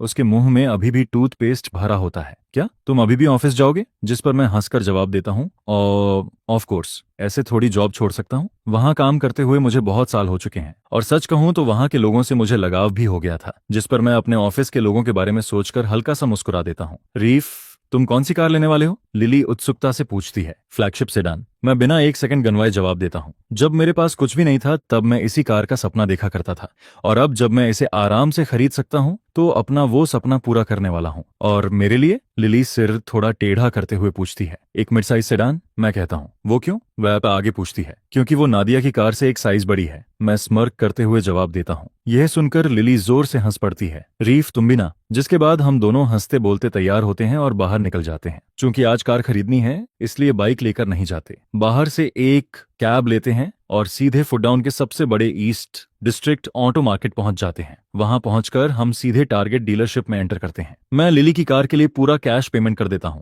लगभग 4 लाख युआन, जिस पर इंश्योरेंस और रजिस्ट्रेशन का सारा पेपरवर्क डीलर को सौंप देता हूं। इसके बाद हम दूसरी डीलरशिप की तरफ बढ़ते हैं। ये खरीदारी थोड़ी लंबी चलती है। आखिर में मैं पूरे शोरूम की इकलौती top spec black flagship sedan लेकर बाहर निकलता हूं, जिस पर स्टोर मैनेजर खुद बाहर आकर पेपरवर्क संभालता है। पूरा कैश पेमेंट लगभग 4 मिलियन युआन। यह देखकर लिली को एक बार फिर मेरी दौलत की गहराई का अंदाजा होता है। मैं कार की पीछे वाली सीट पर बैठ जाता हूं, जो किसी फर्स्ट क्लास केबिन जितनी स्पेशियस और लग्जूरियस फील होती है, जिस पर मैं संतुष्टि भरी सांस छोड़ते हुए कहता हूं, अब इसे कहते हैं जिंदगी। आगे ड्राइवर सीट पर बैठी लिली भी आराम से सीट में धंस जाती है और मुस्कुराते हुए कहती है, सही कहा, पैसा सच में जिंदगी बेहतर बना देता है। मैं कैजुअली पूछता हूं, तुम इसे चला लोगी? ऑफ कोर्स, लिली तुरंत जवाब देती है। ऐसा तो नहीं है कि तुम पहले कभी मेरे साथ बैठे नहीं हो? मुझे ड्राइविंग करते हुए 10 साल से ज्यादा हो चुके हैं, बिल्कुल रिलायबल। यह कहते हुए वह गर्व से अपनी ठुड्डी ऊपर उठाती है। वेटन ड्राइवर लिली, मैं हंसते हुए कहता हूँ, वैसे मुझे एक पर्सनल ड्राइवर की जरूरत पड़ सकती है। साइड जॉब करना चाहोगी? जरूर। पैसे कितने मिलेंगे? लिली की आंखें तुरंत चमक उठती हैं। मैं मुस्कुराते हुए कहता हूँ, 2 लाख युआन सालाना। इंटरेस्टेड हो? यह सुनकर लिली सच में शॉक्ड रह जाती है। रीफ, क्या तुम सीरियस हो? कल से लेकर अब तक मैं उसे जितनी चीजें दे चुका हूँ, ऊपर से कार भी, ये सब मिलाकर रकम पहले ही हैरान कर देने वाली हो चुकी थी। लेकिन मैं कोई सफाई नहीं देता। उसकी जगह अपना फोन निकालता हूँ और एक रियल बैंक ट्रांसफर कर देता हूँ, जिस पर लिली तुरंत सीधी होकर कहती है, मिस्टर रीफ, आपकी ड्राइवर लिली ड्यूटी के लिए रेडी है। बताइए कहाँ चलना है? मैं पीछे आराम से फैलते हुए कहता हूँ, Silver Bay Mall. Understood Mr Reef. Lily मुस्कुराती है। लेकिन अगर आपको बुरा न लगे तो पहले मैं अपनी करंट जॉब से रिजाइन करना चाहूंगी। मैं सिर हिलाकर इजाजत देता हूँ, जिस पर वह तुरंत अपने मैनेजर को कॉल लगाती है। हे बॉस, एक क्विक अपडेट, मैं जॉब छोड़ रही हूँ, इस महीने की बाकी सैलरी भी आप रख लीजिए, बस इतना ही, बाय। इतना कहकर वह फोन काट देती है। फोन रखते ही ऐसा लगता है जैसे उसके कंधों से कोई बड़ा बोझ उतर गया हो। लिली पूरी तरह बदली हुई नजर आती है। इसके बाद वह इग्निशन ऑन करती है। उसकी उंगलियां स्टीयरिंग व्हील पर आराम से फिसलती हैं और कार स्मूथली ट्रैफिक में शामिल होकर सिल्वर बे मॉल की तरफ बढ़ने लगती है। ये वाला और वो वाला भी सब पैक कर दीजिए। सिल्वर बे मॉल की सेकंड फ्लोर पर मौजूद एक बुटीक के अंदर मैं दीवार पर लगे कई आउटफिट्स की तरफ इशारा करते हुए ऑर्डर देता हूँ। हे भगवान, रिफ के क्या तुम सच में सीरियस हो? मेरे लिए इतना सब क्यों खरीद रहे हो? लिली हैरानी और खुशी दोनों के साथ पूछती है। उसे ये सारे ड्रेसेस बेहद पसंद आते हैं और इनकी कीमत मिलाकर आसानी से 20 से 30 हजार युआन तक पहुंच जाती है। मैं मुस्कुराते हुए कहता हूँ, अभी जब तुमने इन्हें ट्राई किया था, हर ड्रेस तुम पर शानदार लग रही थी। ये सब तुम्हें परफेक्टली सूट करती हैं। यह सुनकर लिली खुशी से मेरा हाथ पकड़ लेती है। रीफ, तुम मेरे लिए बहुत अच्छे हो, क्योंकि तुम भी हमेशा मेरे लिए अच्छी रही हो। तुम्हारे लिए चीजें खरीद कर मुझे सच में खुशी मिलती है। मैं बिना सोचे अपना कार्ड स्वाइप कर देता हूँ। ड्रेसेस और शूज मिलाकर कुल 32 हजार युआन का बिल बनता है। अपने पास खड़ी महिला की आंखों में दिखाई दे रही तारीफ और लगाव को देखकर मुझे लगता है कि यह पैसा पूरी तरह वसूल है। बेशक मुझे पता है कि लिली यहाँ सिर्फ इसलिए है क्योंकि मैं उस पर पैसा खर्च कर रहा हूँ, लेकिन इससे फर्क ही क्या पड़ता है। जब तक वह मुझे खुश रखती है तब तक यह पैसा सही जगह खर्च हो रहा है, आकाश हो रहा है। जहां तक रियल फीलिंग्स की बात है, 16 साल की शादी उन्हें बहुत पहले ही खत्म कर चुकी थी। लिली, तुम्हारा फैशन टेस्ट मुझसे कहीं बेहतर है। रैना के लिए भी कुछ आउटफिट्स चुन दो, मुझ पर छोड़ दो। रीफ, लिली आत्मविश्वास से कहती है, मैं रेना को पूरे कैंपस की सबसे स्टनिंग लड़की बना दूंगी। जिस पर वह रेना की मेजरमेंट्स पूछती है। मैं धीरे से सिर हिलाते हुए उसकी सारी साइजेस बता देता हूँ। सालों से मैं लिली को जानता हूँ और उसके फैशन सेंस की हमेशा रिस्पेक्ट करता आया हूँ। नादिया को भी सजना संवरना पसंद है। वह हर नए ट्रेंड के पीछे भागती रहती है, लेकिन टेस्ट के मामले में वह लिली के आसपास भी नहीं टिकती। लिली जानती है कि मेरे पास बेहिसाब पैसा है और वह यह भी जानती है कि रेना मेरी बेटी है, जिसके लिए मैं कुछ भी कर सकता हूँ। इसीलिए वह कीमत की बिल्कुल परवाह नहीं करती। वह रेना की कॉलेज लाइफ को ध्यान में रखते हुए 2 कैजुअल आउटफिट्स और 2 फॉर्मल आउटफिट्स चुनती है। कुल बिल 1 लाख युआन से भी ऊपर पहुंच जाता है और मैं बिना पलक झपकाए कार्ड स्वाइप कर देता हूं। यह देखकर लिली पूरी तरह सुन्न रह जाती है। वह समझ ही नहीं पाती कि वही रीफ जो पहले इतना साधारण और बेबस लगता था, डिवोर्स फाइनल होते ही इतना बदल कैसे गया। अब मैं ऐसे पैसा खर्च कर रहा हूं जैसे उसकी कोई कीमत ही ना हो। मेरे अंदर से एक अलग ही कॉन्फिडेंस और ऑरा निकल रहा था जो उसने पहले कभी नहीं देखा था। लेकिन फिर भी हर इंसान के कुछ सीक्रेट्स होते हैं और लिली इतनी समझदार है कि जानती है कौन से सवाल नहीं पूछने चाहिए। उसे सिर्फ इतना जानना है कि मेरे साथ रहने का मतलब है लग्जरी हाउस, लग्जरी कार और हाई एंड लाइफस्टाइल। उसके लिए यही काफी है। लोग उसके बारे में क्या कहते हैं उसने कभी परवाह नहीं की। कोई उसे मटेरियलिस्टिक कहे या गोल्ड डिगर, वह अब अपनी 30s में है और यूथ हमेशा रहती। अगर मेरी तरह किसी आदमी के साथ रहकर वह अपने बाकी साल आराम से गुजार सकती है तो उसकी नजर में वह पहले ही जीत चुकी है। नादिया को बुरा लगे या नहीं, इससे उसे कोई फर्क नहीं पड़ता, क्योंकि लिली की नजर में फ्रेंडशिप जैसी चीजें, luxury real estate, luxury cars और डिजाइनर ब्रांड्स के सामने कोई मायने नहीं रखती। फिर भी वह एक बात साफ समझती है, सिर्फ अपनी वैल्यू पर वह मेरे लिए इतनी बड़ी इन्वेस्टमेंट नहीं है। वह जानती है कि मैं उसके साथ इतना अच्छा व्यवहार सिर्फ इसलिए कर रहा हूं क्योंकि वह नादिया की बेस्ट फ्रेंड है। नादिया ने मेरे साथ बहुत बुरा व्यवहार किया था। अगर मैं आज भी वही गरीब और कमजोर आदमी होता तो शायद मुझे सब सहना पड़ता, लेकिन अब मैं बेहिसाब दौलत वाला इंसान हूँ, एक अल्टीमेट हाई रोलर। तो फिर मैं चुपचाप वो अपमान क्यों सहूं? लिली नादिया की बेस्ट फ्रेंड है और डिवोर्स होते ही मैंने उसे अपने करीब खींच लिया, उसे लग्जरी लाइफस्टाइल देना शुरू कर दिया। लेकिन क्यों? जवाब साफ है, नादिया से बदला लेने के लिए। मैं चाहता हूं कि नादिया अपनी हर गलती पर पछताए। इस बात पर पछताए कि उसने मेरे अंदर की वैल्यू नहीं पहचानी, इस बात पर पछताए कि उसने मेरे साथ कैसा व्यवहार किया, और लिली को इस खेल में अपना रोल निभाना है। असल में यही उसकी सबसे बड़ी वैल्यू है। उसे इसमें जरा भी शक नहीं कि मेरे पैसे और पावर के साथ मैं सिर्फ एक औरत तक सीमित नहीं रहने वाला। उसने ऐसे उदाहरण बहुत देखे हैं। पैसा लोगों को बदल देता है और आजकल की यंग लड़कियां उसकी उम्र की महिलाओं से कहीं ज्यादा बोल्ड हैं। वे कुछ भी कह सकती हैं, कुछ भी कर सकती हैं। मेरे जैसे आदमी की तरफ से बस एक इशारा चाहिए होगा और वे दौड़ी चली आएंगी। ऐसे में लिली अच्छी तरह समझती है कि उसकी सबसे बड़ी ताकत सिर्फ एक ही है, वह नादिया की बेस्ट फ्रेंड है और वह इस एडवांटेज का पूरा फायदा उठाने वाली है। अंदर ही अंदर वह हमेशा थोड़ी रेकलेस रही है। भले ही मैं उसे सिर्फ एक प्लेथिंग की तरह ट्रीट करूं, फिर भी वह चाहती है कि सबसे पहले मेरी नजर उसी पर जाए, ताकि उसे वह सब मिल सके जिसका उसने कभी सिर्फ सपना देखा था। लिली अपनी नजरें नीचे कर लेती है। उसकी उंगलियां शॉपिंग बैग्स के हैंडल्स को धीरे से पकड़ लेती हैं और उसके मन में एक के बाद एक कई ख्याल घूमने लगते हैं। उसे लगता है कि अगर प्लेथिंग बनकर भी ऐसी जिंदगी मिलती है तो यह भी बुरी डील नहीं है। अगर मौका मिले तो वह हमेशा के लिए ऐसी जिंदगी चुन लेगी और आगे भी वह खुद को मेरे लिए और ज्यादा वैल्यूएबल बनाने के नए तरीके ढूंढती रहेगी। मुझे अपनी जरूरत और ज्यादा फील करवाओ, ऐसा बनाओ कि मैं तुम पर ज्यादा डिपेंड करूं, ताकि ये सारी अच्छी चीजें कभी रुकें ही नहीं। लिली मेरे साथ साथ चलती है। उसकी उंगलियां हल्के से मेरी बांह में फंसी हुई होती हैं और हम दोनों साथ में मॉल के अंदर आगे बढ़ रहे होते हैं, जिस पर उसके दिमाग में ये सारे ख्याल लगातार घूमते रहते हैं। जितना ज्यादा वह इसके बारे में सोचती है, उतनी ही चीजें उसके लिए साफ होती जाती हैं और उसके इरादे भी उतने ही मजबूत होते जाते हैं। यहाँ तक कि वह आने वाले समय की कई मजेदार और रोमांचक पॉसिबिलिटीज तक इमेजिन करने लगती है। और जितना ज्यादा वह ऐसा करती है, उसकी धड़कन उतनी ही तेज होती जाती है, जिस पर उसके गालों पर हल्की सी लालिमा भी उभरने लगती है। इसके बाद हम दोनों मॉल के चमकते हुए कॉस्मेटिक्स काउंटर की तरफ बढ़ते हैं। लिली कांच के पीछे रखे एक खूबसूरत स्किन केयर कलेक्शन की तरफ इशारा करती है। रीफ, इस ब्रांड ने अभी नया कलेक्शन लॉन्च किया है, यूथ सीरीज। रैना के लिए एक लेते हैं। हर लड़की को अच्छी स्किन केयर की जरूरत होती है, उसे बहुत पसंद आएगा। मैं उसकी उंगली के इशारे का पीछा करते हुए प्राइस टैग की तरफ देखता हूँ। 29,000 युआन। मुझे बिल्कुल समझ नहीं आता कि एक स्किन केयर सेट की कीमत इतनी ज्यादा कैसे हो सकती है, लेकिन यह मेरी बेटी के लिए है, जिस पर मैं एक सेकंड भी नहीं सोचता। मैं बस हाथ हिलाकर कहता हूँ, पैक कर दीजिए। इसके बाद मैं मुस्कुराकर लिली से कहता हूँ, अपने लिए भी कुछ चुनो। यह सुनते ही उसकी आंखें चमक उठती हैं। वह बिना किसी हिचकिचाहट के शेल्फ पर रखी प्रीमियम मैच्योर सीरीज की तरफ इशारा कर देती है। वो वाला। स्टोर असिस्टेंट जब सारे प्रोडक्ट्स खूबसूरत पैकेजिंग में पैक करके देता है, तब लिली धीरे से मेरे करीब आती है। वह मेरे कान के पास झुककर फुसफुसाती है, आज रात मैं तुम्हें दिखाऊंगी कि मैं कितनी अच्छी हो सकती हूँ। जिस पर मैं हल्का सा सिर हिलाता हूँ। मैं कुछ कहने ही वाला होता हूँ कि तभी मेरी जेब में रखा फोन अचानक वाइब्रेट करने लगता है। मैं फोन निकालकर स्क्रीन देखता हूँ। एक लोकल नंबर और उसके पीछे कई सारे 8 लगे हुए होते हैं। ऐसा नंबर जिसे देखते ही समझ आ जाता है कि कॉल करने वाला कोई साधारण इंसान नहीं है। मैं तुरंत कॉल रिसीव करता हूँ। हेलो, कौन बोल रहे हैं? दूसरी तरफ से एक आदमी खुद को क्लिफ बताता है, ICBC फुटाउन ब्रांच का ब्रांच मैनेजर। उसका परिचय सुनकर मेरी भौं हल्की सी उठ जाती है। अच्छा, मैनेजर क्लिफ, बताइए मैं आपकी क्या मदद कर सकता हूँ? जिस पर क्लिफ अपनी प्रोफेशनल और गर्मजोशी भरी आवाज में जवाब देता है, मिस्टर रीफ, आज सुबह जोंग डाउ लॉ फर्म ने आपके अकाउंट इन्फॉर्मेशन तक पहुंच मांगने की कोशिश की थी। यह सुनकर मैं थोड़ा चौंक जाता हूं, लेकिन चिंता मत कीजिए, हमने उनकी रिक्वेस्ट तुरंत रिजेक्ट कर दी। आप हमारे बैंक के प्रायोरिटी अकाउंट होल्डर हैं और हम अपने क्लाइंट्स की इन्फॉर्मेशन को लेकर सबसे सख्त कॉन्फिडेंशियलिटी मेंटेन करते हैं। मैं कुछ पल के लिए चुप हो जाता हूं।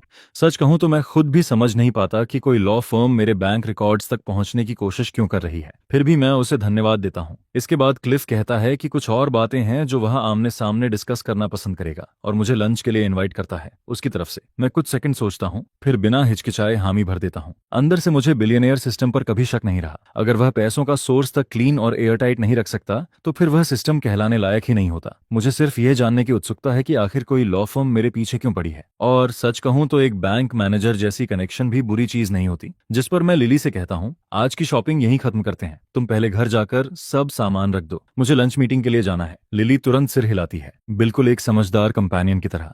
हालांकि अंदर ही अंदर वह आज मिली हर चीज का हिसाब लगा रही होती है और उसके अंदर उठ रही खुशी को मुश्किल से कंट्रोल कर पा रही होती है। टोंगफू गार्डन फुटाउन का सबसे मशहूर प्राइवेट लग्जरी डाइनिंग डेस्टिनेशन माना जाता है। यह नदी के बीच मौजूद लेकर हार्ट आइलैंड पर बना हुआ है। Members only, advance reservation required और मिनिमम स्पेंडिंग 20,000 युआन प्रति व्यक्ति, यानी एक्सक्लूसिविटी की असली डेफिनेशन। मैंने इसके बारे में पहले सिर्फ सुना था, लेकिन 16 साल इस शहर में रहने के बावजूद कभी यहाँ आने का मौका नहीं मिला। खैर, हर चीज का एक पहला मौका होता है। लिली फ्लैगशिप सेडान चलाते हुए मुझे उस छोटे डॉक तक छोड़ती है जहां से लेकर्ट आइलैंड के लिए प्राइवेट फेरी जाती है। वहां स्टाफ पहले से इंतजार कर रहा होता है। मैं अपनी आइडेंटिटी कंफर्म करता हूं, जिस पर वे बेहद विनम्रता से मुझे फेरी तक ले जाते हैं। तभी मैं लिली की आंखों में हल्की सी चाहत देख लेता हूं।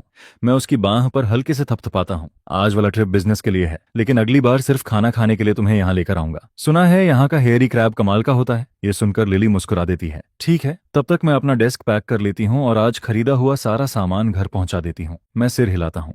और हाँ, तैयार रहना, कल हम कैपिटल जा रहे हैं रैना से मिलने। Got it? लिली तुरंत जवाब देती है। मैं पैकिंग शुरू कर देती हूँ। आपको किसी भी चीज की जरूरत हो तो बस बता दीजिए। मैं सिर हिलाता हूँ और फेरी पर चढ़ जाता हूँ। नदी का नजारा बेहद खूबसूरत होता है, लेकिन मेरा ध्यान वहां नहीं होता। मेरे दिमाग में अभी भी वही सवाल घूम रहा होता है, आखिर कौन मेरी जांच कर रहा है? एक हल्की बेचैनी लगातार अंदर बनी रहती है।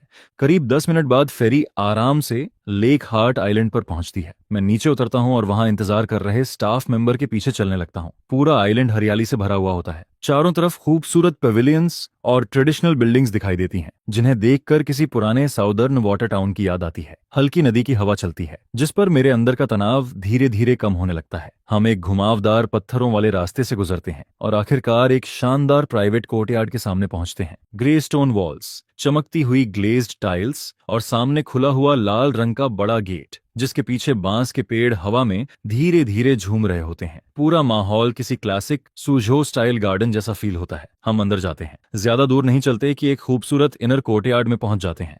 वहां प्रवेश द्वार पर एक आदमी खड़ा दिखाई देता है, सफेद बटन डाउन शर्ट, गोल्ड। हम अंदर जाते हैं, ज्यादा दूर नहीं चलते कि एक खूबसूरत इनर कोर्टयार्ड में पहुंच जाते हैं। वहां प्रवेश द्वार पर एक आदमी खड़ा दिखाई देता है, सफेद button down shirt, gold rim glasses, थोड़ा भारी शरीर, मिडिल एज्ड, और उसकी नजरें पहले से मेरी तरफ टिकी हुई होती हैं। उसके पीछे दो युवा महिलाएं बैंक यूनिफॉर्म्स में खड़ी होती हैं। जैसे ही वह मुझे आता हुआ देखता है तुरंत आगे बढ़ जाता है। उसके चेहरे पर गर्मजोशी भरी मुस्कान फैल जाती है। आप मिस्टर रीफ होंगे, मैं क्लिफ हूं, ब्रांच मैनेजर। वह हाथ आगे बढ़ाता है और मैं बिना किसी झिझक के उससे हाथ मिला लेता हूं। मैनेजर क्लिफ, आपसे मिलकर खुशी हुई। खुशी मेरी है, मैं पूरी सहजता और आत्मविश्वास के साथ जवाब देता हूं। न जरूरत से ज्यादा झुकने की, न जरूरत से ज्यादा दिखावा करने की। मेरे सामने खड़ा आदमी देश के 4 सबसे बड़े स्टेट ऑन्ड बैंक्स में से एक की ब्रांच संभालता है और मेरी पुरानी जिंदगी में उसके जैसे लोग मुझे कभी समय भी नहीं देते। लेकिन अब मेरे पास करोड़ों की दौलत है और जैसा लोग कहते हैं, पैसा आदमी को हिम्मत देता है। जब आपके पीछे इतना कैपिटल खड़ा हो तो आपको सम्मान के लिए लड़ना नहीं पड़ता, सम्मान खुद चलकर आपके पास आता है। कुछ देर गेट पर बातचीत करने के बाद क्लिफ मुझे अंदर प्राइवेट रूम में ले जाता है। कमरे का माहौल बेहद शांत और एलिगेंट होता है, जहां कदम रखते ही इंसान आराम फील करने लगता है। हम चारों अपनी अपनी सीट पर बैठ जाते हैं, होस्ट एक तरफ, गेस्ट दूसरी तरफ, जिस पर क्लिफ स्टाफ को खाना सर्व करने का इशारा करता है और फिर आराम से बातचीत शुरू कर देता है। क्लिफ बातचीत करने में माहिर इंसान निकलता है। वह सीधे बिजनेस की बात नहीं करता, बल्कि फुटाउन की कई दिलचस्प बातें शेयर करता है। वह चुपचाप हमारी बातें सुनती रहती है, साथ ही मेरा पानी भरती रहती है और बिना कहे मेरे यूटेंसिल्स तक ठीक करती रहती है। मैं कभी ज्यादा शराब पीने वाला इंसान नहीं रहा, ज्यादातर रातों में 2 ग्लास मैक्सिमम, और अकेले घर पर रहूं तो सिर्फ 1। मेरी यह बात सुनते ही मेरे बगल में बैठी युवती तुरंत उठती है और बाइजू लेकर वापस आती है। वह मेरे और क्लिफ दोनों के लिए ड्रिंक डालती है, लेकिन अपने लिए सिर्फ पानी भरती है। यह देखकर क्लिफ की भौहें सिकुड़ जाती हैं। मिस्टर रीफ हमारे बैंक के सबसे महत्वपूर्ण क्लाइंट्स में से एक हैं, और तुम पानी पियोगी जबकि ये बाइजू पी रहे हैं?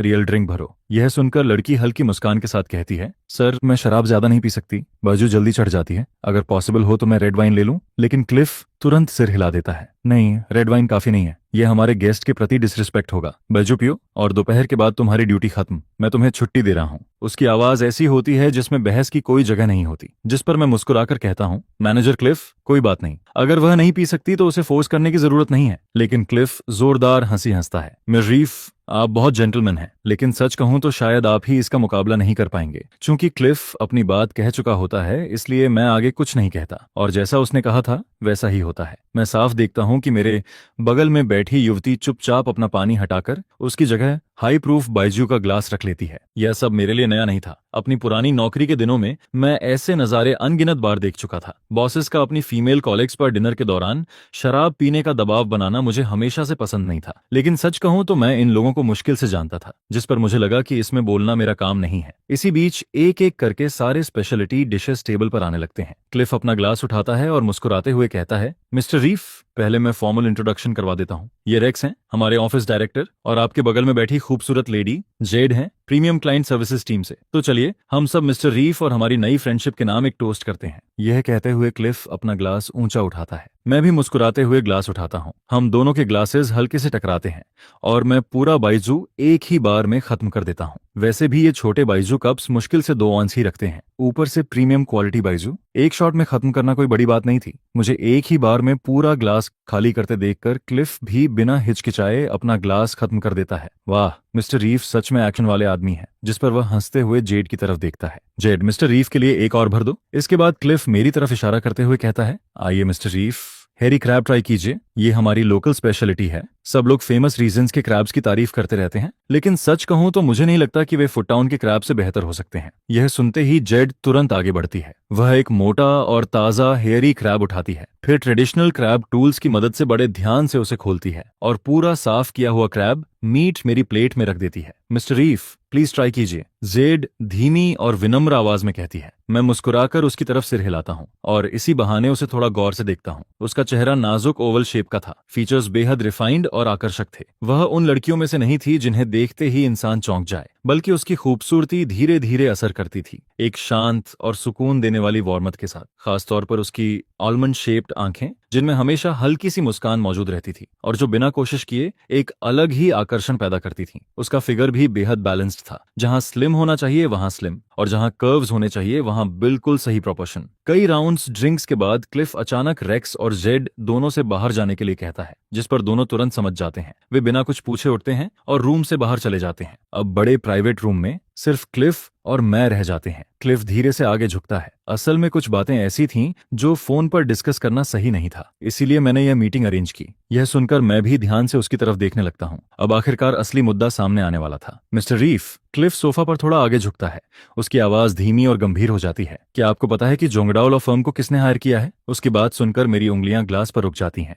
मैं धीरे से सिर हिलाता हूँ। बिल्कुल नहीं। क्यों? क्या मेरे अकाउंट में कोई प्रॉब्लम है? नहीं नहीं नहीं, बिल्कुल नहीं। क्लिफ तुरंत हाथ हिलाते हुए जवाब देता है, मिस्टर रीफ, आपका अकाउंट पूरी तरह ठीक है। सब कुछ परफेक्टली कंप्लाइंट है। कल जो लार्ज इंटरनेशनल ट्रांसफर आया था वह भी पूरी तरह क्लीन है, और क्योंकि अमाउंट 50 मिलियन युआन से ऊपर है, आपको ऑटोमेटिकली हमारे हाईएस्ट प्रीमियम वीआईपी टियर में अपग्रेड कर दिया गया है। और जेड आज यहाँ इसलिए आई थी ताकि वह पर्सनली आपका अकाउंट हैंडल कर सके और आपको हाईएस्ट लेवल सर्विस प्रोवाइड कर सके। मैं धीरे धीरे सिर हिलाता हूँ और महसूस करता हूँ कि मेरे सीने में बनी हुई चिंता की गांठ धीरे धीरे खुल रही है। जब तक पैसे का सोर्स इश्यू नहीं है तब तक मुझे किसी चीज की चिंता नहीं थी। क्लिफ आगे कहता है, आज सुबह जोंगडाओ लॉ फर्म के लॉयर सलिवन खुद हमारी ब्रांच में आए थे। उन्होंने आपके रीसेंट अकाउंट एक्टिविटी की फॉर्मल इंक्वायरी फाइल की थी। यह कहते हुए क्लिफ कुछ पल के लिए रुक जाता है। वह मेरी तरफ देखता है, यह कंफर्म करता है कि मैं ध्यान से सुन रहा हूँ। फिर आगे बोलता है, उन्हें हायर करने वाले आपके फादर इन लॉ हैं। यह सुनते ही मेरी नजरें तुरंत ऊपर उठ जाती हैं। क्या? शब्द मेरे मुंह से अपने आप निकल जाते हैं, लेकिन अगले ही पल मेरे चेहरे पर समझदारी भरी मुस्कान आ जाती है। मेरी बची हुई सारी चिंता पूरी तरह गायब हो जाती है। अब सब समझ में आ गया था। क्लिफ गंभीरता से सिर हिलाता है। आपके करंट अकाउंट ईयर के तहत आपके अकाउंट को हाईएस्ट कॉन्फिडेंशियलिटी प्रोटेक्शन मिली हुई है। आपके अलावा और कुछ ऑथोराइज्ड गवर्नमेंट एजेंसीज के अलावा किसी को भी आपके अकाउंट इन्फॉर्मेशन तक पहुंचने का अधिकार नहीं है। हम पूरी तरह लीगल अथॉरिटी के साथ उनकी रिक्वेस्ट रिजेक्ट कर सकते हैं।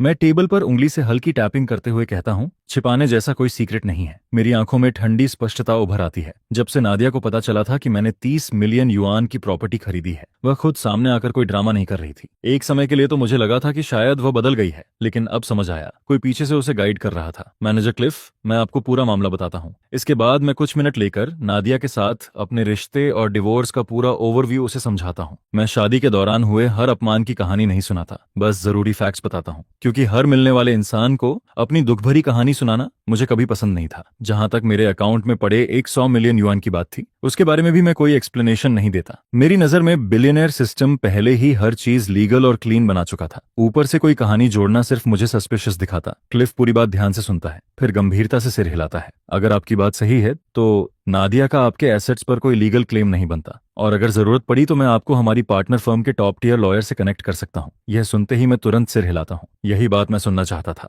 मुझे नादिया के परिवार से शिकायतें जरूर थीं, लेकिन मैंने कभी उन्हें नुकसान पहुंचाने का इरादा नहीं रखा। वे आखिरकार रैना का परिवार भी थे। मेरा इरादा हमेशा यही था कि हम अलग हो जाएं और अपनी अपनी जिंदगी जिएं, लेकिन मैंने कभी नहीं सोचा था कि साइनेड डिवोर्स एग्रीमेंट के बाद भी वे मेरे पीछे पड़ जाएंगे। मैंने तो रिलोकेशन कंपेंसेशन तक लेने से मना कर दिया था, फिर भी वे मेरे पैसे के पीछे आ गए। सच तो यह था कि नादिया का परिवार कोई गरीब परिवार नहीं था। नादिया की स्टेबल जॉब थी। उसके पिता रिटायर्ड लो लेवल ऑफिशियल थे, जिन्हें हर महीने पेंशन मिलती थी। उसकी माँ रिटायर्ड टीचर थीं, उन्हें भी अच्छी पेंशन मिलती थी। उनके 3 बेडरूम अपार्टमेंट का मॉर्टगेज भी सालों पहले खत्म हो चुका था। 4 लोगों के परिवार की कंबाइंड मंथली इनकम 30,000 युआन से ऊपर थी। अमीर नहीं थे, लेकिन किसी भी तरह परेशान भी नहीं थे। असली समस्या हमेशा नादिया रही थी, उसकी बेकाबू स्पेंडिंग हैबिट्स। उसे कभी पैसों की कीमत समझ नहीं आई। Top tier skin care, expensive clothes, luxury bags, हजारों युआन खर्च करना उसके लिए आम बात थी। दोस्तों के साथ हर हफ्ते कई बार बाहर खाना, हर आउटिंग पर 1000 से 2000 युआन खर्च। महीने दर महीने यही चलता रहता था और आखिर में कुछ भी नहीं बचता था। इसी लाइफस्टाइल की वजह से वह हमेशा मुझे नीचा समझती थी। उसे हमेशा लगता था कि मैं पर्याप्त पैसा नहीं कमाता। वह लगातार मुझे दूसरे हस्बैंड से कंपेयर करती रहती थी। किसी को डिजाइनर बैग मिला, किसी को ओवरसीज ट्रिप मिली, किसी ने लग्जरी कार खरीदी, और हर कंपैरिजन का निशाना मैं बनता था। वह मुझे देखे बिना ताना नहीं मार सकती थी। उसकी क्रिटिसिज्म कभी खत्म नहीं होती थी। अगर मैं जवाब देता तो मामला और खराब हो जाता। अगर चुप रहता तो वह आरोप लगाती कि मैं उसे इग्नोर कर रहा हूं और इमोशनली डिस्टेंस बना रहा हूं। उन घुटन भरे सालों को याद करके आज भी मेरा दिल भारी हो जाता है। लेकिन एक बात के लिए मैं सच में ग्रेटफुल हूं। कि मैं वहां से निकल आया। अगर मैं और ज्यादा समय उस जिंदगी में रहता तो शायद पूरी तरह टूट जाता, लेकिन अब यह सब अतीत बन चुका था। जहां तक नादिया के परिवार की बात थी, मुझे पहले से अंदाजा था कि वे एक दिन जरूर सामने आएंगे। वे सभी एक जैसे थे, लालची, स्वार्थी और जहरीली जुबान वाले। जैसे ही उन्होंने मुझे सफल होते देखा, वे वापस आ गए। लेकिन इस बार हालात अलग थे। मैं उन्हें दोबारा कभी अपने ऊपर नहीं चलने दूंगा। डिवोर्स में मैं नादिया को सब कुछ देकर खाली हाथ निकल गया था। ऊपर से रैना की कॉलेज एक्सपेंसेस भी मैं ही उठा रहा था, जबकि नादिया ने चाइल्ड सपोर्ट के नाम पर 1 सेंट तक नहीं दिया। उससे ज्यादा निर्दयी वह शायद हो ही नहीं सकती थी। और अब जब मेरी जिंदगी बेहतर हो गई थी, उसे लगा कि वह वापस आकर हिस्सा मांग सकती है। लेकिन इस दुनिया में ऐसा कभी नहीं होने वाला था। क्लिफ मेरी बात समझते ही तुरंत सिर हिलाता है, फिर अपना फोन उठाता है और जेड और रेक्स दोनों को वापस बुला लेता है। उनके आते ही वह जेड की तरफ देखता है और साफ तथा दृढ़ आवाज में कहता है, आज से जेड आपकी डेडिकेटेड पर्सनल कॉन्शियर रहेगी। यह आपको हमारे सभी अवेलेबल सर्विसेज समझाएगी, अपना डायरेक्ट कॉन्टैक्ट देगी, 24 घंटे रीचेबल रहेगी और आपकी हर जरूरत का ध्यान रखेगी। जेड तुरंत सिर हिलाती है और एक एक बात ध्यान से याद करती है। इसके बाद लंच आराम से चलता रहता है, बातें होती रहती हैं, खाना आता रहता है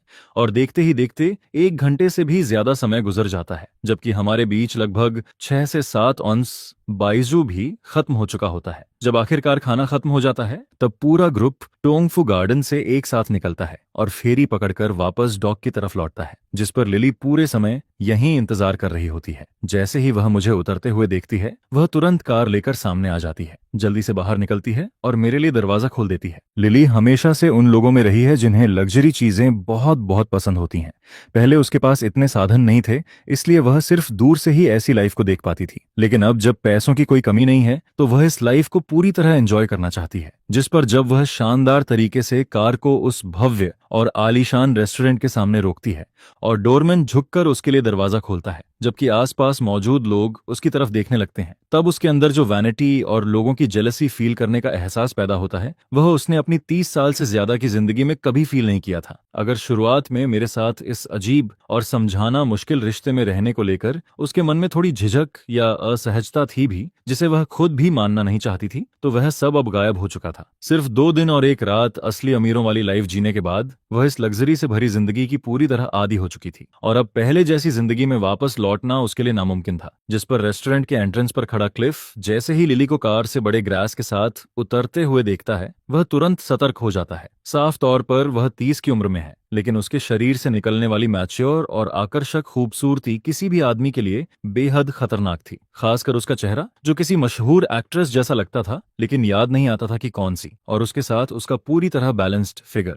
कोई भी आदमी पहली नजर में अपनी इमेजिनेशन को काबू में नहीं रख पाता, लेकिन क्लिफ दुनिया देख चुका आदमी था। हालांकि वह एक पल के लिए जरूर खो जाता है, लेकिन अगले ही पल खुद को संभाल लेता है। मिस्टर रीफ, बैंक ने आपके लिए कुछ एक्सक्लूसिव गिफ्ट्स तैयार किए हैं। अगर आप अपनी ड्राइवर से ट्रंक खुलवा दें तो मैं लोगों से इन्हें अंदर रखवा देता हूं। क्लिफ अपनी हमेशा वाली प्रोफेशनल स्माइल के साथ कहता है। मैनेजर क्लिफ, इसकी सच में जरूरत नहीं थी, यह तो बहुत ज्यादा है। मैं मुस्कुराते हुए हाथ हिला देता हूं। बिल्कुल नहीं, यह तो हमारे highest year premium VIP clients के लिए सामान्य बात है। आगे से ऐसे गिफ्ट्स हर क्वार्टर में आपको भेजे जाएंगे। समय आने पर बस जेड को अपना प्रेफर्ड डिलीवरी एड्रेस बता दीजिए। जिस पर क्लिफ उसी आरामदायक मुस्कान के साथ जवाब देता है। जब वह इतनी दूर तक बात ले ही गया था, तो मैं भी औपचारिक मना करना छोड़ देता हूं और लिली से ट्रंक खोलने को कहता हूं। इसके बाद बैंक के 2 मेल एम्प्लॉयज, जो साफ सुथरी यूनिफॉर्म में होते हैं, बॉक्सेस और बैग्स लेकर हमारी तरफ आते हैं। वे तेजी से सारा सामान अंदर रखना शुरू कर देते हैं। मैं एक नजर डालता हूं। Premium booze, premium cigarettes, premium tea, imported fruits और हेल्थ सप्लीमेंट्स। सिर्फ इस कलेक्शन की मार्केट वैल्यू ही आराम से 10,000 युआन से ऊपर जाती थी। तो यही मतलब होता है टॉप टीयर वीआईपी क्लाइंट होने का। बुरा नहीं है, मैं मन ही मन सोचता हूं,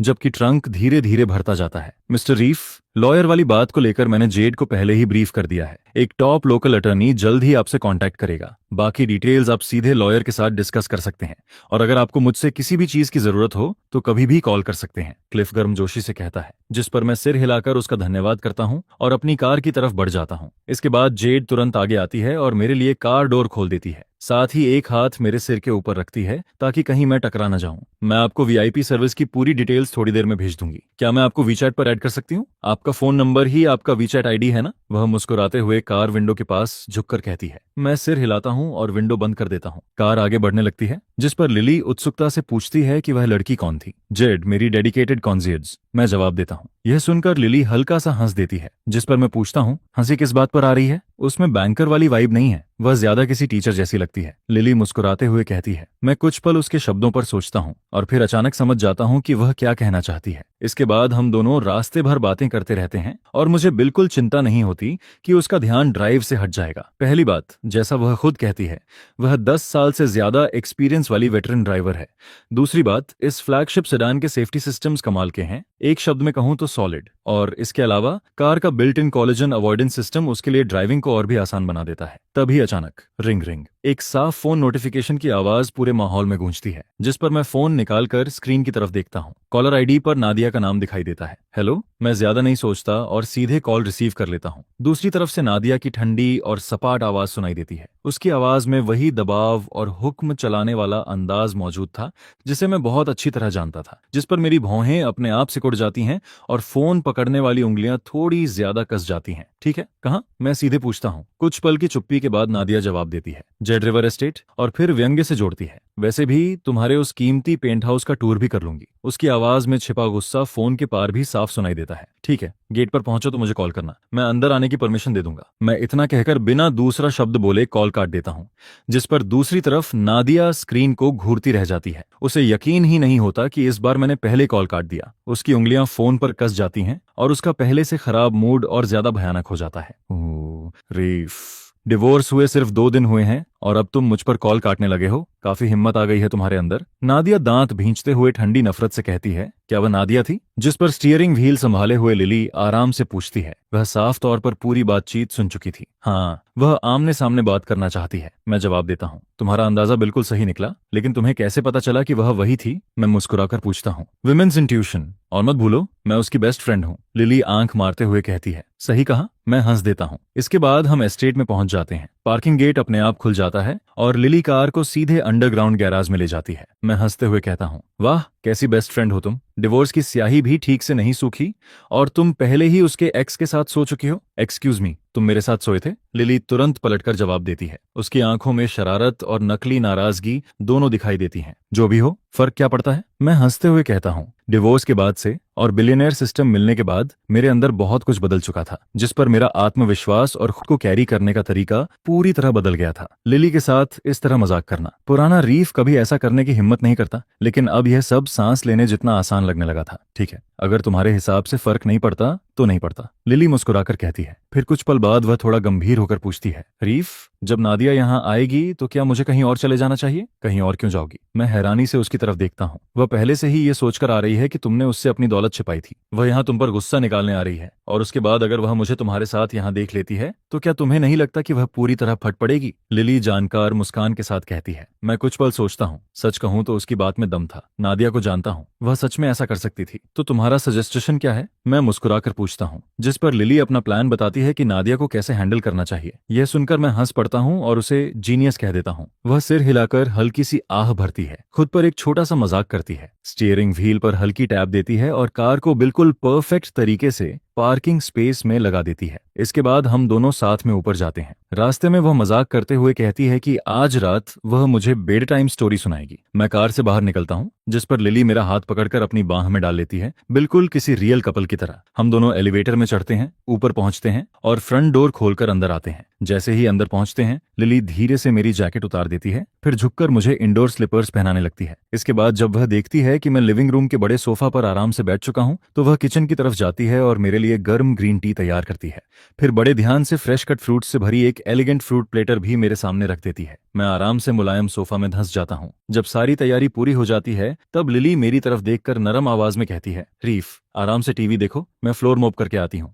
यह कहकर लिली हल्के कदमों से बाथरूम की तरफ बढ़ने लगती है, लेकिन वह मुश्किल से 2 कदम ही चलती है कि मैं आगे बढ़कर उसकी कलाई को हल्के से पकड़ लेता हूँ। रुको, मैं अभी भी सोफा पर बैठा होता हूँ, उसकी कलाई थामे हुए उसकी तरफ देखता हूँ। पहले जाकर खुद को साफ कर लो। मैं कॉफी टेबल की तरफ हाथ बढ़ाता हूँ, एक सॉफ्ट टिश्यू उठाता हूँ और धीरे से उसका चेहरा अपनी तरफ करते हुए उसके होठों के कोने पर लगे हल्के से निशान को साफ करने लगता हूँ, जिस पर मेरी आवाज भी पहले से ज्यादा नरम और गर्म हो जाती है। लेकिन लिली तुरंत हाथ हिलाकर मुझे रोक देती है। कोई बात नहीं रीफ, सच में, वह धीरे से कहती है। इसके बाद वह टी टेबल की तरफ बढ़ती है, एक साफ ग्लास उठाती है, उसमें आधा ठंडा पानी भरती है और सिर पीछे झुकाकर कुछ घूंट में पूरा पानी पी जाती है। देखा, अब सब ठीक है? वह ग्लास नीचे रखते हुए मुस्कुराकर कहती है। फिर वह थोड़ा झुककर मेरे काफी करीब आ जाती है, अपने होंठ हल्के से खोलती है और मेरी तरफ गर्म सांस छोड़ते हुए हंसकर कहती है, चलो स्मेल करके देखो, स्मेल करो, कुछ भी नहीं है, बिल्कुल भी नहीं। उसकी बात सुनकर मैं मन ही मन मान जाता हूँ कि सच में कोई स्मेल नहीं थी, लेकिन फिर भी मैं बनावटी नाराजगी के साथ कहता हूँ, ठीक है, लेकिन आज रात सोने से पहले अच्छे से ब्रश करना। मैं सोफा पर बैठा उसे देख रहा होता हूँ, जिस पर लिली मेरे चेहरे का एक्सप्रेशन पकड़ लेती है और जोर से हंस पड़ती है। हाँ, अभी भी वही फेस बना रहे हो, वह हंसते हुए कहती है और बाथरूम की तरफ चली जाती है। इसके बाद जब वह वापस लौटती है तब उसके हाथ में मोप होता है। वह झुककर पहले से चमकते हुए लिविंग रूम के फ्लोर को भी साफ करना शुरू कर देती है। मैं सोफा पर बैठा उसे कुछ देर तक देखता रहता हूँ और फिर आखिर बोल ही पड़ता हूँ, लिली तुम सच में बहुत डेंजरस हो। जिस पर लिली सिर उठाकर हंसती है और तुरंत जवाब देती है, रीफ तुम भी कम शैमलेस नहीं हो। फिर वह आंखें सिकोड़ते हुए कहती है, बस इंतजार करो, आज रात मैं तुम्हें हर चीज का पछतावा करवाऊंगी। यह सुनकर मैं भी हंस पड़ता हूँ। मुझे कोई दिक्कत नहीं, बस कल सुबह बैक पेन की शिकायत लेकर मत आना। मैं मजाक में कह देता हूँ, लेकिन सच कहूं तो मेरे दिमाग में एक बात बार बार घूम रही होती है,